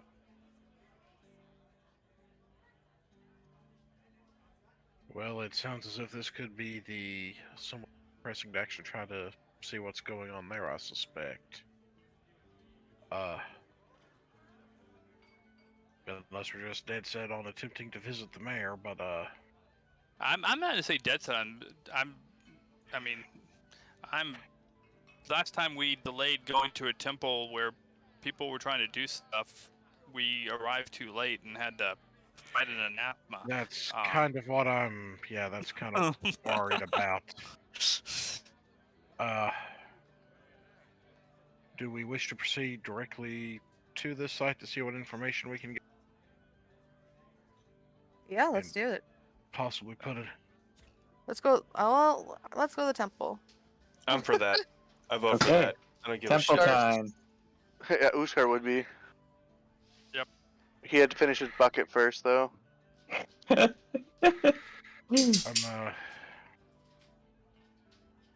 am going to suggest that possibly any more stealthy characters possibly take the lead to try to ward off any potential ambush. Just because yeah. I will gladly do so. I won't actually. I'll be using regular stealth, not my Pawafri, while we're on the way there until we get close, because my cloak doesn't like the sun all that much. but I still have +5 stealth. So if we really want to be super stealthy, We have a ranger. Get us all there. Yep. Okay. So, doesn't take you all long to eventually reach the location that Argoth mentioned.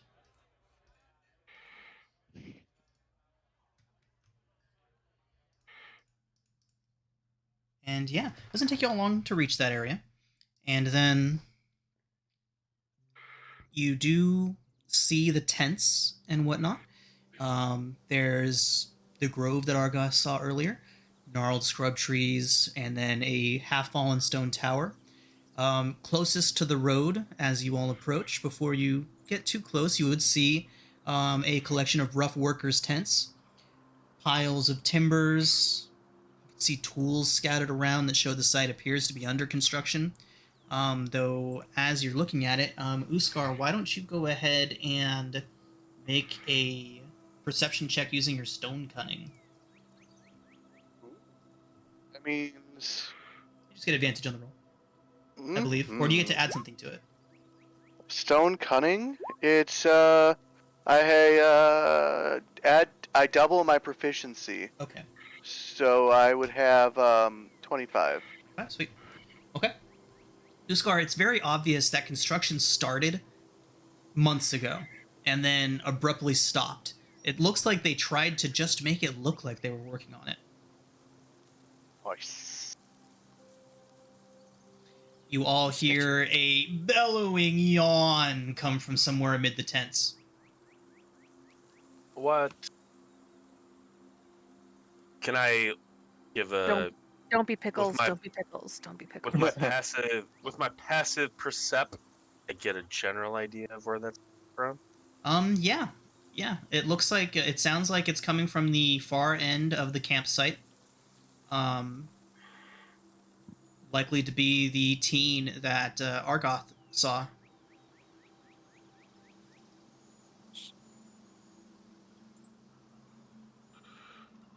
So at this point, I am going to summon Toot Toot. Okay. And then I'm going to use my Rod of the Pack Keeper to get back the spell slot. We did have a short rest, remember? Yes, and I just cast one of Oh, my okay. 2 spell slots, Okay. and then I'm getting it back. So that I have Toot out with a duration of an hour, yes, and have you both cast- of my slots. Yes. Okay.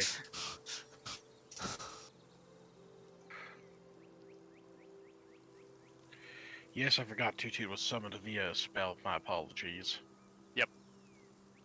Yep, he seems like one of those cool little just summon companions, but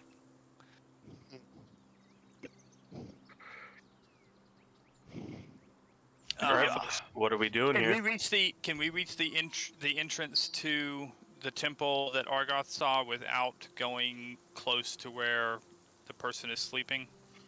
From what Argoth shows you, he is literally, his cot is just angled in a way that if he's sitting in it, he has to be facing the entrance. Okay. How about I sneak up? How about I sneak up and subdue the guy? Chloroform him?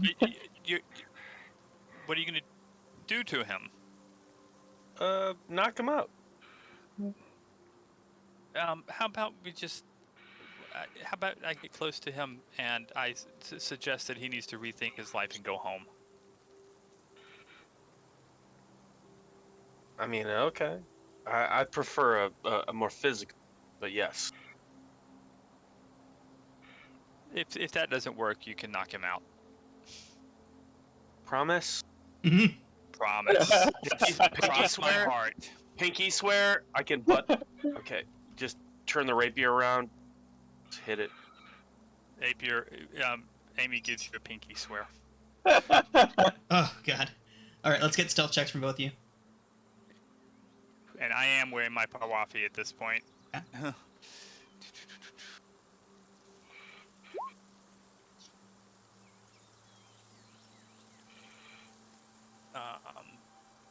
I apparently lost. Oh, there we go. Yeah. Nee. Okay. So, Rigel, moving like a ghost through the brush. Alistair, not so much. Yeah. Every silent step that Rigel takes is kind of punctuated by a crunch of a twig or something like that. But as you both approach, presumably ready for the worst, the guy's just sitting there. Is he listening to like an iPod or something? He's just like singing to himself. You see him kind of like dancing around in his cot, looking out towards the entrance to the thing, completely oblivious. So Be his friend. I have to start with the detect thoughts. Are you going deep or? No, I don't need to go deep. So I'm immediately going to cast suggestion. Okay. You just get the song he's humming in his surface thoughts. Yeah. He's a say- Swiftie. DC 13 Wisdom save. It'd be like, excuse me, but you really need to go home. Ooh. Oh, you all saw that? Yeah, he got a 14. Wonder why that rolled in the open. Weird. Is it worth it to reroll on this guy? No, I'll just. No. So Rigel, he gets up go and he's for like, it. "What? What? No! Why would I do that? Who are they?" And she starts to get up and shout. Rigel, make an attack. An attack roll? Yeah. Okay. Okay, Rigel, you as Alistair says that, and he starts saying like, "Wait, no! What the hell?" And as he's saying that, you just come up from behind him, completely unheard and unnoticed, and just whack him upside the head with the butt of your rapier, the handle of your rapier, and down he goes. I'm like, go ahead and roll your damage just in case. Go to sleep. Go to sleep. Yeah, he just knocks him out cold.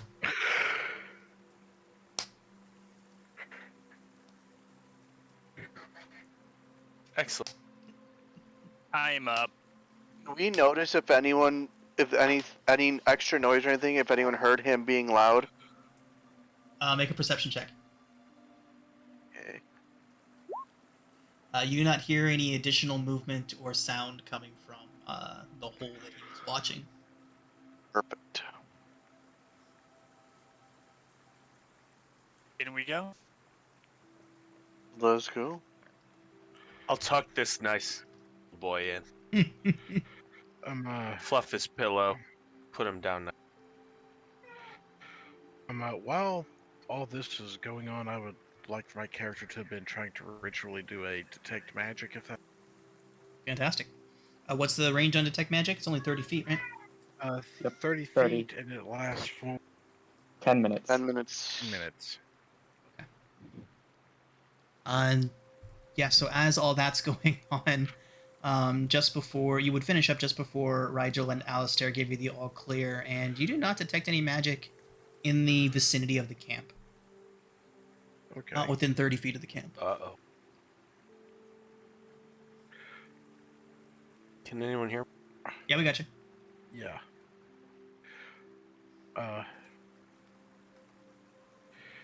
That's detect good and evil.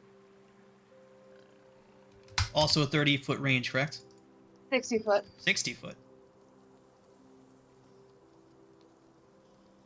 Rayla, as you're moving through the camp, you get... What are the creature types it detects again? I know undead, Hold on. celestial... Fiend and undead celestial and fiends. Okay, nope. No alarm bells going off for you. And anything affected by the hollow spell. Hollow.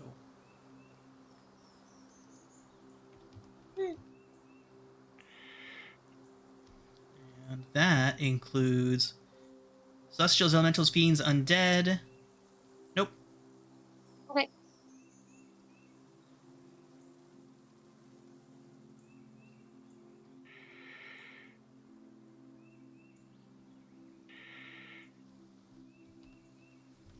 Okay, so we've moved to the entrance. I think. Mm-hmm.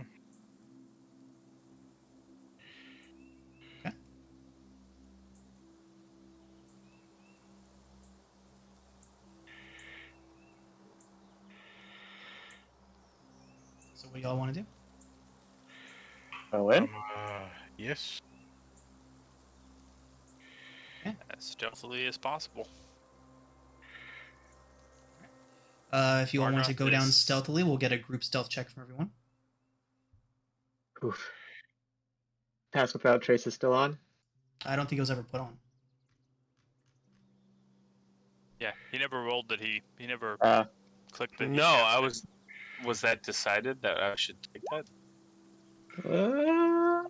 Probably. Yes, let's have one. I mean, I never took it. You don't have it. You don't have it prepared. I have it Oh, you- prepared. Think. Then before we go in, cast it. Mine's at advantage. I have 23. It might not be necessary. We've got a 23 and 18 and 18. And a 1. Okay. Unfortunately, now that everybody is rolled, I am going to say that no pass without a trace. Yeah. Yeah. Fair enough. That's not something we can wait for the results for and then do, unfortunately. Okay. Any invisible wizards? All right. So, what is the total result of that group check? Let me. Do you Okay. want- I'll just go down it real quick. Do you want Argoth's stealth in there as well? Everybody that's moving with the party. Oh, I gotta Alright. do one for my Steel Defender. That would include Hold on. Toot and the Steel Defender. Yep. Yep. Oh boy. So I just got to run down here to stealth. Okay, There Uskar, is- disadvantage That's for you. terrible. Yeah, I got that heavy ass armor. Okay. You know what? Screw it. Give me the 19. Okay, so I'm gonna go ahead and read everybody's off. Correct me if I'm wrong. Uskar 19. Brayla 4. Nathaniel 10. Yeah. Rigel 20. Mm-hmm. Alistair 11 or 23 with your Pawafui. 23. Yep. 18 from Argoth. I'm still going down the list. Adso, you had a 17 or 18. Are you invisible? 17. Okay. And then Uskar, did you roll again? Nope. 19. He uses the inspiration. Got it. Using my inspiration, yeah. And then Steel Defender got a 5. Yeah. Argoth And then got an Grump's 18. got a 9. Yep. And I don't know how to roll for Toot Toots. He has a +3, so there's a D20. So you get a 10. What's the second roll from down here from Alistair? That's Toot Toots. Roll. Okay. Oh, Toot So Argoth. 7. Got it. Okay. 7 + 3 for Toot Toot. Okay. And then we're up to 1, 2, 3, 4, 5, 6, 7, 8, 9. Okay, it's not terrible. It certainly could be worse. And did you count Grumps, who got a 19? I did. Okay, cool.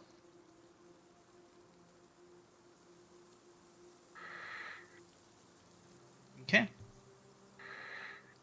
You all believe yourselves to be sufficiently quiet? What did we see? I will show you.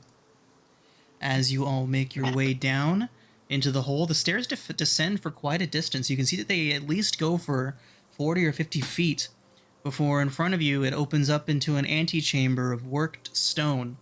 The place is lit. You can see braziers are burning somewhere just out of sight.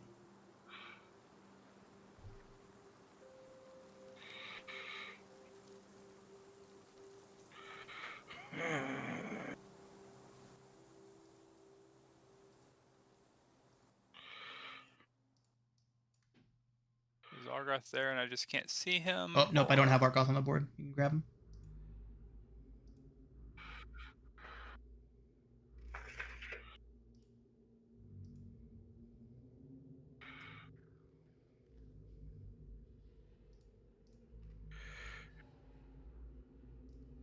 Y'all can adjust your marching order. Just do not cross. I'll just make a barrier for you all. So you all can adjust your marching order before you head in.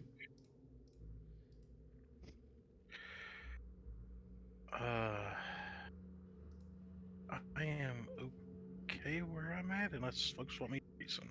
Alright, I guess I am covering your backs. Yeah. Y'all can adjust your marching order however you'd like to. I'd like to stay where I am. I think Braylon should get in there. I'll move. I'll move I over. would love to, but there's nowhere to. I don't know where Argoth I can move is, here. but Argoth would. Yeah, no, Argoth's gonna stay with me. There. If you want to get behind the Steel Defender, you can. Yeah. Someone give some.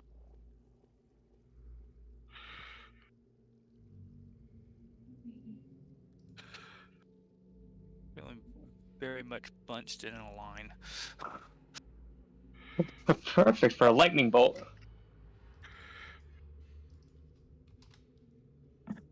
Is everybody in the order they'd like to be in? Yeah, Let's fuck it up. I am. The only order we can be in, not the one I want to be in.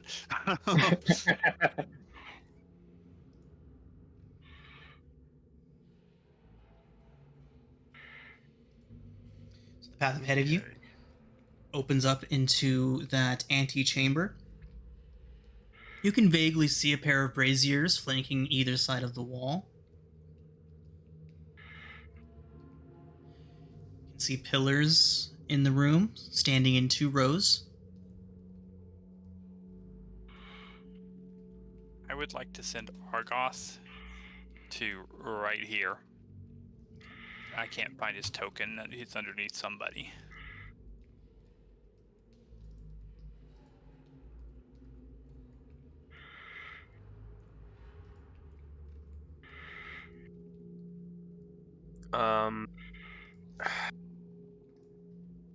Sending Argoth down? Yes. Can I cast a spell? What would you all like to have happen first?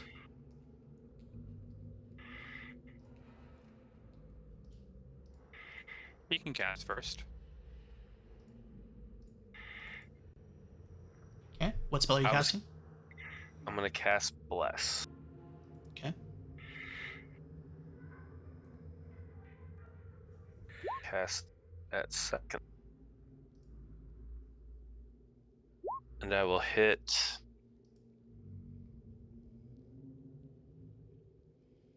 Let's do Prela, Uskar, Nathaniel, and Alistair. How long does Bless last? Up to a minute. 1 minute. 1 minute. Oh, shit. Should I wait till we know things are popping off? I would. Yeah, that's more of a combat spell. Alright. Like if we I know had the, literally I had combat- the, yeah, I had the impression things were about to pop off. That's why I was. and it might. And if you want to do it, do it. But Nah, I'll wait. Alright, sorry, folks. okay. Argoth You're right, to here. you're right.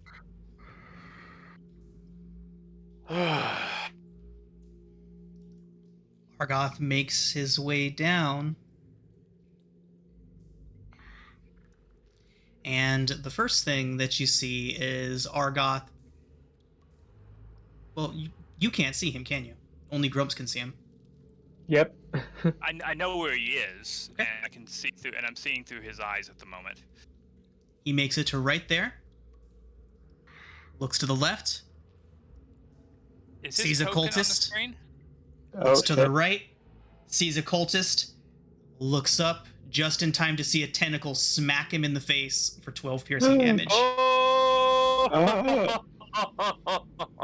Didn't cast bless on him, did you?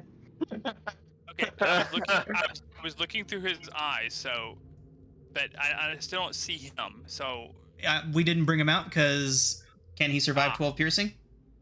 no, he can't. But I would have seen what he saw before he did that. Right. Before he died. So he would have seen 4 cultists, 2 on either side of the door, and then he would have looked up and seen this right before it smacked him in the face. And Yeah. You all have managed to avoid surprise, even though you failed your save, but we are going to roll initiative now because these guys have been waiting for you. Oh, this is why we can't have nice things. and that tentacle hit him even though he was invisible. Yep. That did. That ostrich is real brainiac. Yeah, At I don't think it's an ostrich. It has tentacles.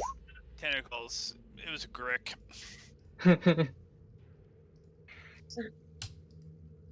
Yes, we're gonna sleep on the couch. Or you can go to your bed. Okay. They are up and just out of sight. Everybody, you do not have eyes on them right now. They are there, but they are up and out of sight just above the doorway. So I'm going to go ahead and move them out of your field of view for now. But they are there, and you are aware that they are there.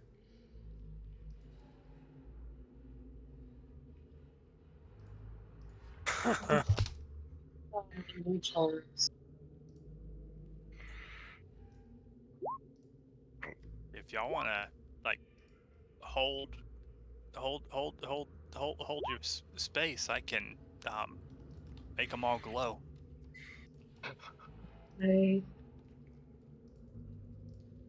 I could make the ground really uncomfortable. I think I need to roll separate initiatives for these. I think they're I don't floating. think the things that are floating care.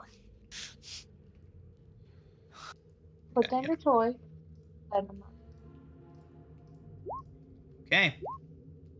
Oh, no, actually, I can't make it glow because then I'd lose Toot Toot. Never mind. Let's just kill him. Indeed.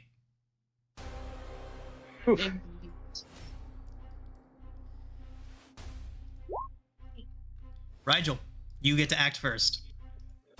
All right. So I know these things are here. You know they are up above. They are above this entryway. We're walking. Those are up. Those are stairs up. You are, yes, they are descending for you. You are going down the stairs.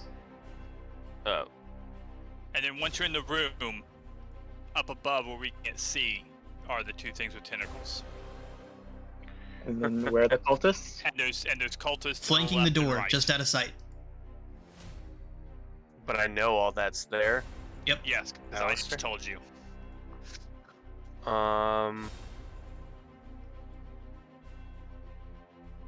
Don't go in the room. I'm thinking I gotta do this.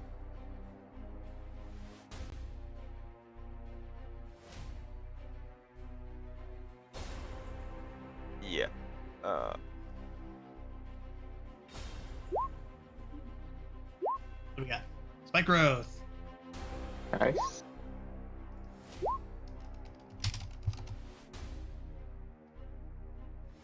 So, Is it 10-foot radius? 20-foot radius. 20 foot. So I'm basically just gonna drop it so that it covers the bottom of this room. So basically no one can move now. Like that? Maybe Not up even one us. a little bit. Move it down some. You think so? Yeah, we need Uskar and Brayla need room to do stuff. I can blast anything that shows its face into it. Great.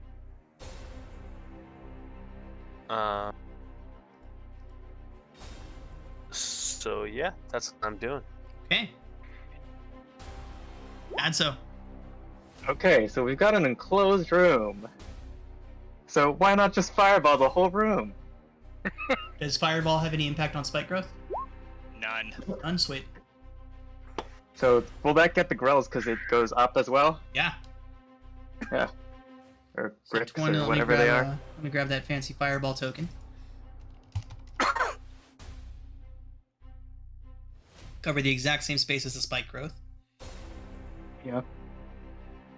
Except Well, I want to get the things above as well, so maybe one space up. Okay. Yeah. That'll do it. Yeah, okay. That'll DC get all of them. 16. Yep. good roll of damage too. Mhm. Yeah, jeez. DC 16 for 36.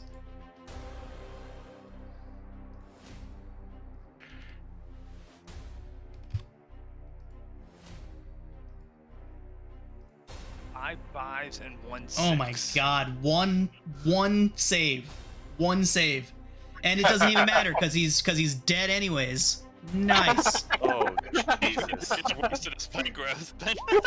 No! You murked all the cultists in one fell swoop on that hit. Fireball! Wow. It's a perfect fireball room too. Look, it's just the right size. It really is, isn't You are, it? you are by far my favorite wizard of all time. Okay. Anything else, Atso, or have you done enough damage for today? Yeah, I'm good. I'm just gonna move back. And yeah, I don't have visual to give help action, so nope. Got it. Rigel pats him on the ass a little bit, like locker style. Like, good job. I'll take it. All right. Okay, I'll allow it. So you both see the Grell descend to just over 5 feet off the ground. They're not gonna be walking into that willingly, but they hover down and begin to approach you all. They don't need to get that close. And tentacle attacks incoming. All right, Uskar. 20. Misses. Blech. Steel Defender. That is only an 8. Unfortunate. That misses. Nope. And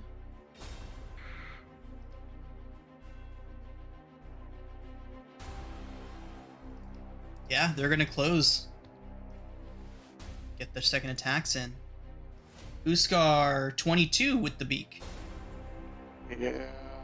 I'm gonna deflect that attack. Okay.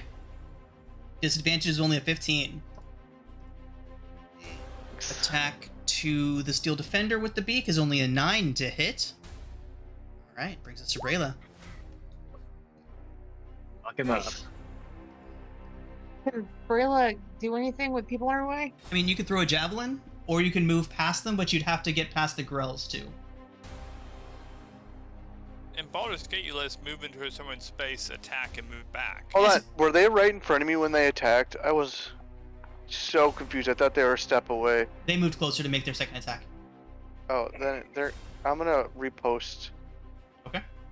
Sorry. Can I Misty step to the other side of it? Yeah, of course. Yeah. Hell yeah. Yeah. Uskar, that hits. Oh, I'm sorry. Was it Uskar's turn? I'm so sorry. No, we're No, just, it's not my we turn. had to back up to do something for him. That's it, though. That's Oh. it. Okay, you're up, Alright, Brayla. then I'm gonna smash it with a hammer. Right. It's not gonna hit, unfortunately. Gotta try again. That does. Woo!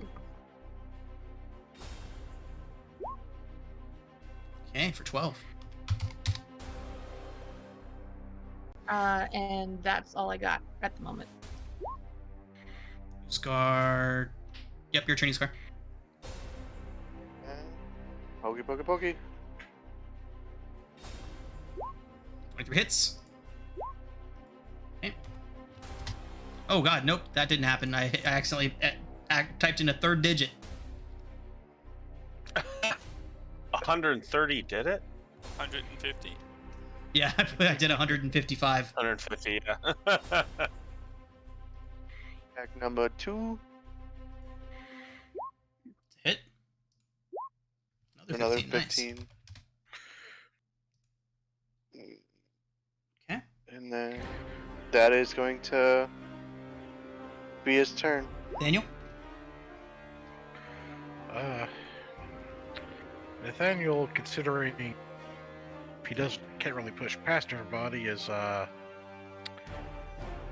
he's just gonna kind of lean across and take a shot at the scroll. Pair of shots right quick.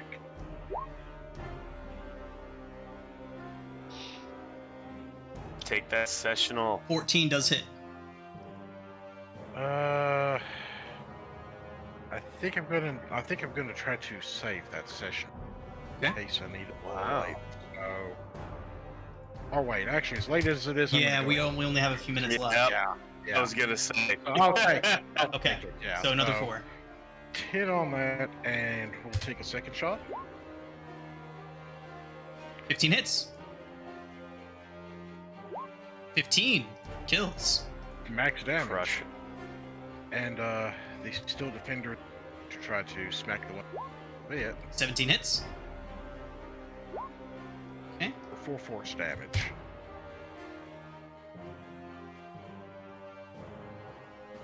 And that's my turn. Alistair. I'm gonna move to here, and I can't use Argos. They killed him. So I am going to Eldritch Blast the one that is still alive. 11 misses, I assume. 11 does in fact miss. But I assume a 19 does hit. 19 does. So 14 damage, 11 force, 3 bludgeoning. And I'm going to shove him, he said he's 5 feet off the ground? Yes. I shove him 5 feet straight down and 10 feet straight back. Nice. Into the spikes he goes. I ducked.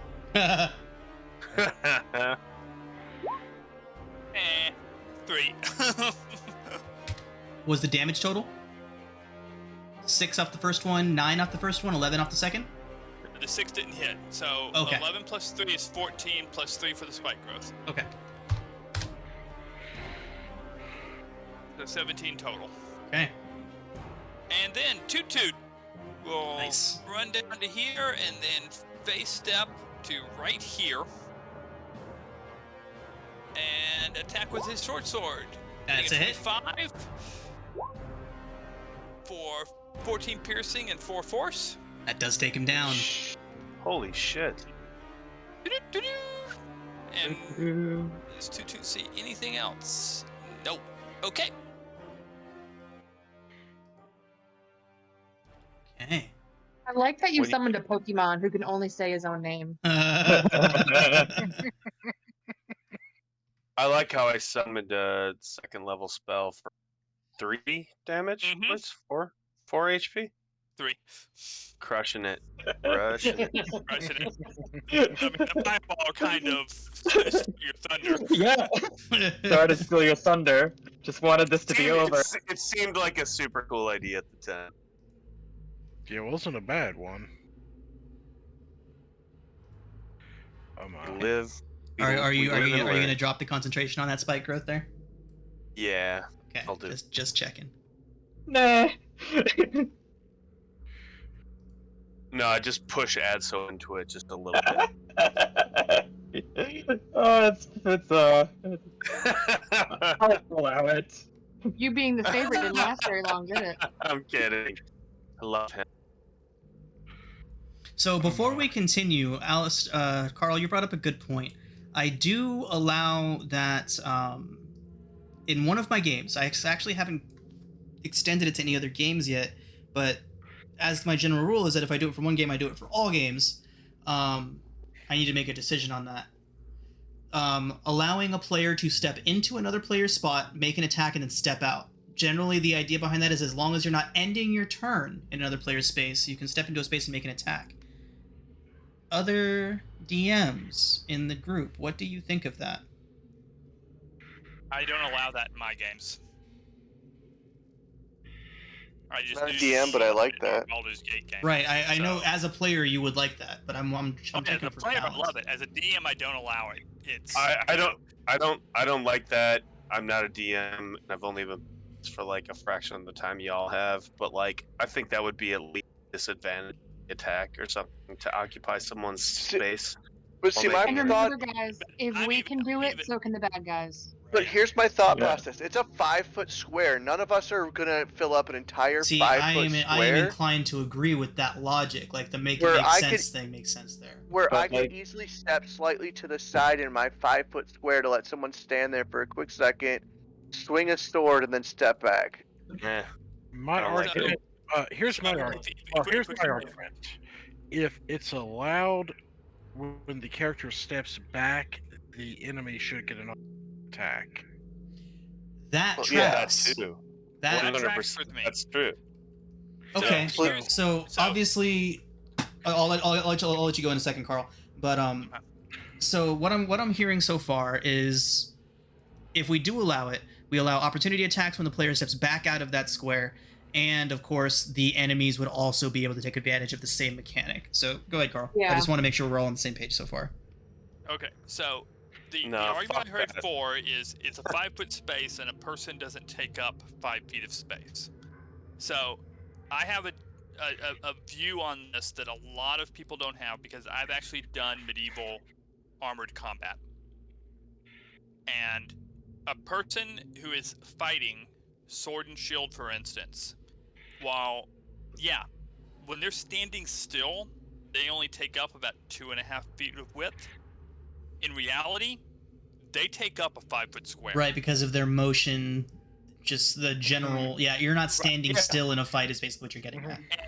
And D&D combat is simplified. Uskar gets 2 strikes in 6 seconds.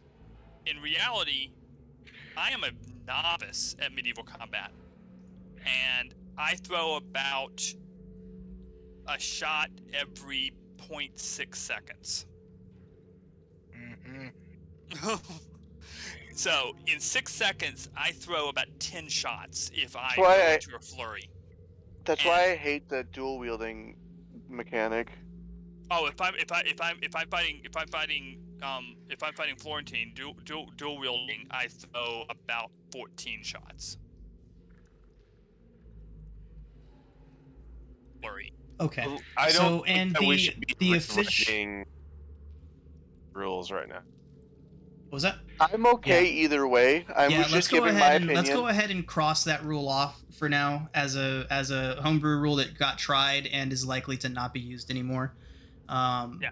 Yeah, let's go ahead and cross I'm, that off. I'm fine either way. I just knew that in the one campaign that had been that way, just hadn't it been necessary in this one.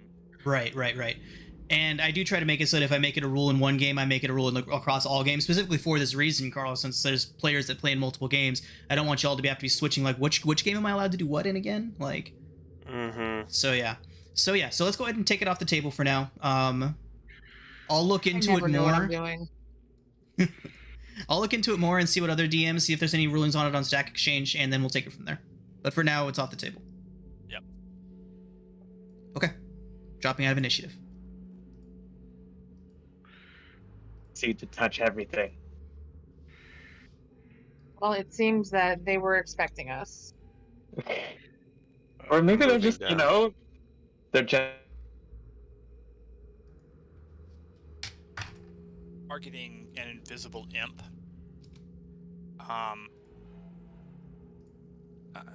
I'm guessing maybe they had some form of mental ability to detect us, and that thing does kind of look like a brain with tentacles coming off of it. Yeah, it didn't have eyes, so I don't think it was using its eyes to see. Or it could have some other form of extrasensory beyond psychic abilities too. Enhanced hearing, vibrations in the air, who knows? You know, as And you're they looking use at the Ezra. corpse of the creature, you do notice that it has no eyes. Brain What is This is tentacle thing. interesting. what is this? Here's a better look. Can it That, be used as a garrote? Brayla, do you attempt to touch the tentacles? No, because I'm not dumb. Just checking. And All right. like a jellyfish, you go into convulsions. Guys, I think I'm gonna pass. Once we're done searching the pass without trace on. Okay. So, in this room, there's pillars standing in 2 rows, each carved with the visages of rather strange creatures, unfamiliar, twisted manifestations of various types of creatures that you might recognize. One looks like it may have been some sort of a herd animal at one point, but it's been grotesquely twisted. the imagery on these pillars definitely showing some sort of twisted vision of some otherworldly creature. There's a fountain in the middle of the room. Flows quietly. Just a gentle pressure coming through it, pumping the water through this fountain. There's a double door directly behind that fountain. Other doors stand along. Another door stands along the western wall. Toot Toot can see a tunnel carved into the side of the wall. It looks like it was recently excavated.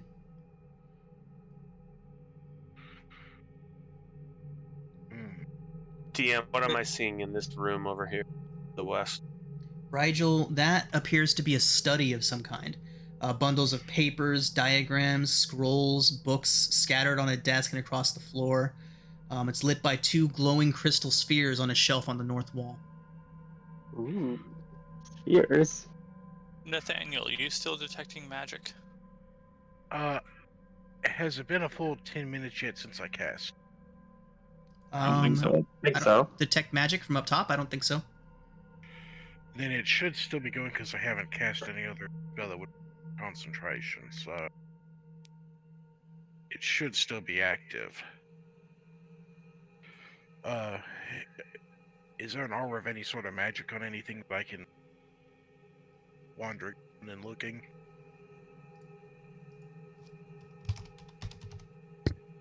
You have 30 feet, right? Yeah. Okay. He probably would have just kind of wandered around both the room and probably tried to duck into this room so that there were some spheres that were just to make sure it wasn't like glowing with exploding necromantic, some sort of weird mix of necromancy and evocation that might kill us all, sort of. Nathaniel, you do get the impression of evocation magic coming from the area that Rigel is in. Oh. Light spell is evocation, correct? Correct. Nathaniel seems to be coming from the 2 glowing orbs on the shelf there. Make an Arcana check, Nathaniel. Will do. Those are drift globes. They essentially have a daylight spell cast on them. That would be the source of your evocation that you're sensing. Globes are awesome. Am I able to them? Sorry? Is it held? Am I able to remove them, or are they held in? They're just sitting on the shelf. The Does any- wall here looks different. Is that just? That is a double door. A closed set of double doors. Someone might want to do an investigation check.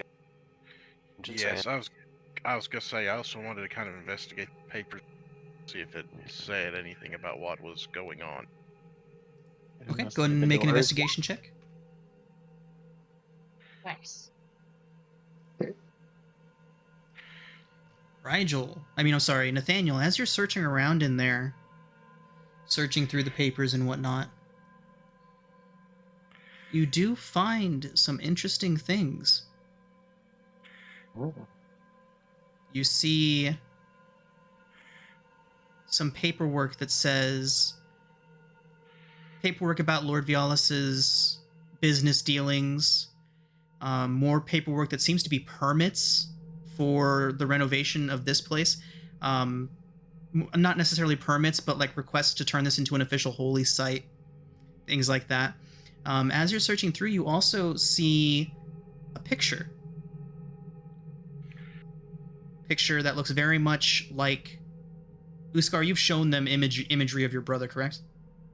Oh no. Correct. This is a picture, and it says "Local troublemaker, deceased." Oh. Wow. My brother? Oh. Holy shit. Nathaniel just cries out, Uskar, you may want to see this. Oh gosh. Wow. Uskar's definitely gonna go examine that. Oh my. Does it say what the papers about the permits for holy temples? Does it say who it's a temple for? Yes, it does. It says... Then go ahead and make a religion check.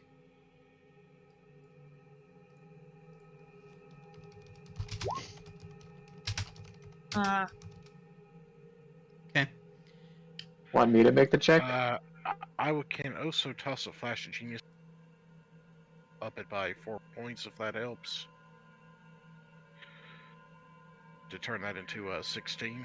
What's Grumps doing up there, Adso? Just checking out. That's where the drift globes are, just so you know. Okay. Checking this room out. Yeah. All right. It seems to be a divination deity of some kind. Brayla, with your 12. Okay, thank you. I will Can I do another check to find out more? Sure. Out more? Religion. Yeah. Arcana would be reasonable as well, since 18. Okay. It's paperwork to make this an official shrine to Savras. Savras. Okay. Okay, who dat? Savras is a divination deity, god of mages and wizards in the service of Mystra, goddess of magic. Yeah. It's all the really pertinent information. Divination god. Okay. Lawful neutral. Okay. Portfolio also includes fate. I can keep reading off the wiki page if you want. Nah. I'm looking it up myself. But yeah, I'm guessing they're not here to worship Savras. Just saying. I just totally took it at face value. I'm a dummy. You're too trusting. I think they're repurposing this temple. Sean, I believed you. Never believe the DM. Right, that's such a brutal lesson to like show players, like the NPCs can lie. Like, I trusted you. Oh man, I learned that lesson hard. Yeah, most people do. Herbie punished me for that mistake. Yeah, NPCs can certainly lie. I defended Herbie's NPCs so hard, and they fucked us. Oh boy, that's a betrayal. Well, anything else of note in here? Just more lies. So bundles of papers, diagrams, scrolls, books scattered across the floor of the room. The light from the room is coming from those two glowing crystal spheres on the shelf, which you have accurately identified as drift globes. That's it. Okay. There's actually a spell book here as well. Ooh. Yeah. Hey. Oh. Well, What does it have? It is titled The Book of Retribution of the Ancients. Oh. Am I getting anything good, or that stupid picture supposedly of my brother? Yeah. And there's your spells, Etzo. okay. Curiosity, would my Retribution Paladin know what that is? What? No, what is? That book? Retribution, as she is a vengeance pally. Make a history check, Braylon.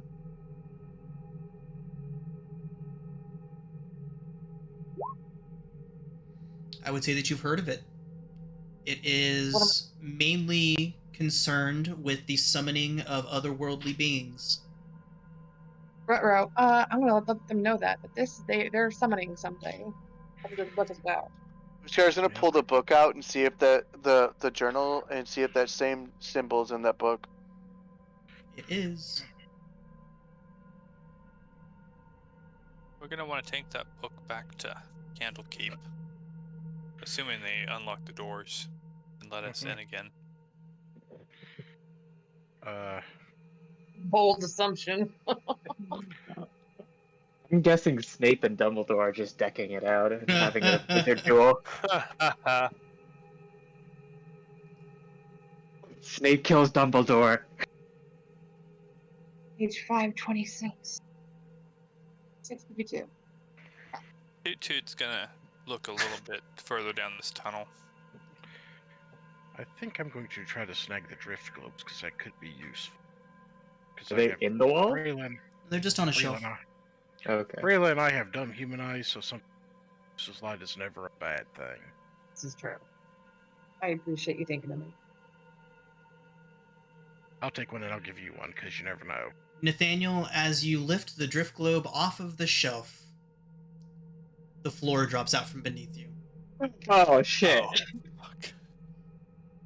Adso, you see Nathaniel pick it up, and you don't even hear a click. In fact, you hear nothing. The floor beneath him simply vanishes. And he falls 15 feet down. Nathaniel, as you land there, you see a familiar face leaning against the wall. Oh. Sir Veckin looks up at you and says, "Oh, I was wondering when you'd get here." God damn it, Veckin. And we're going to call it a session there, everyone. That Yeah, made idiot. a friend.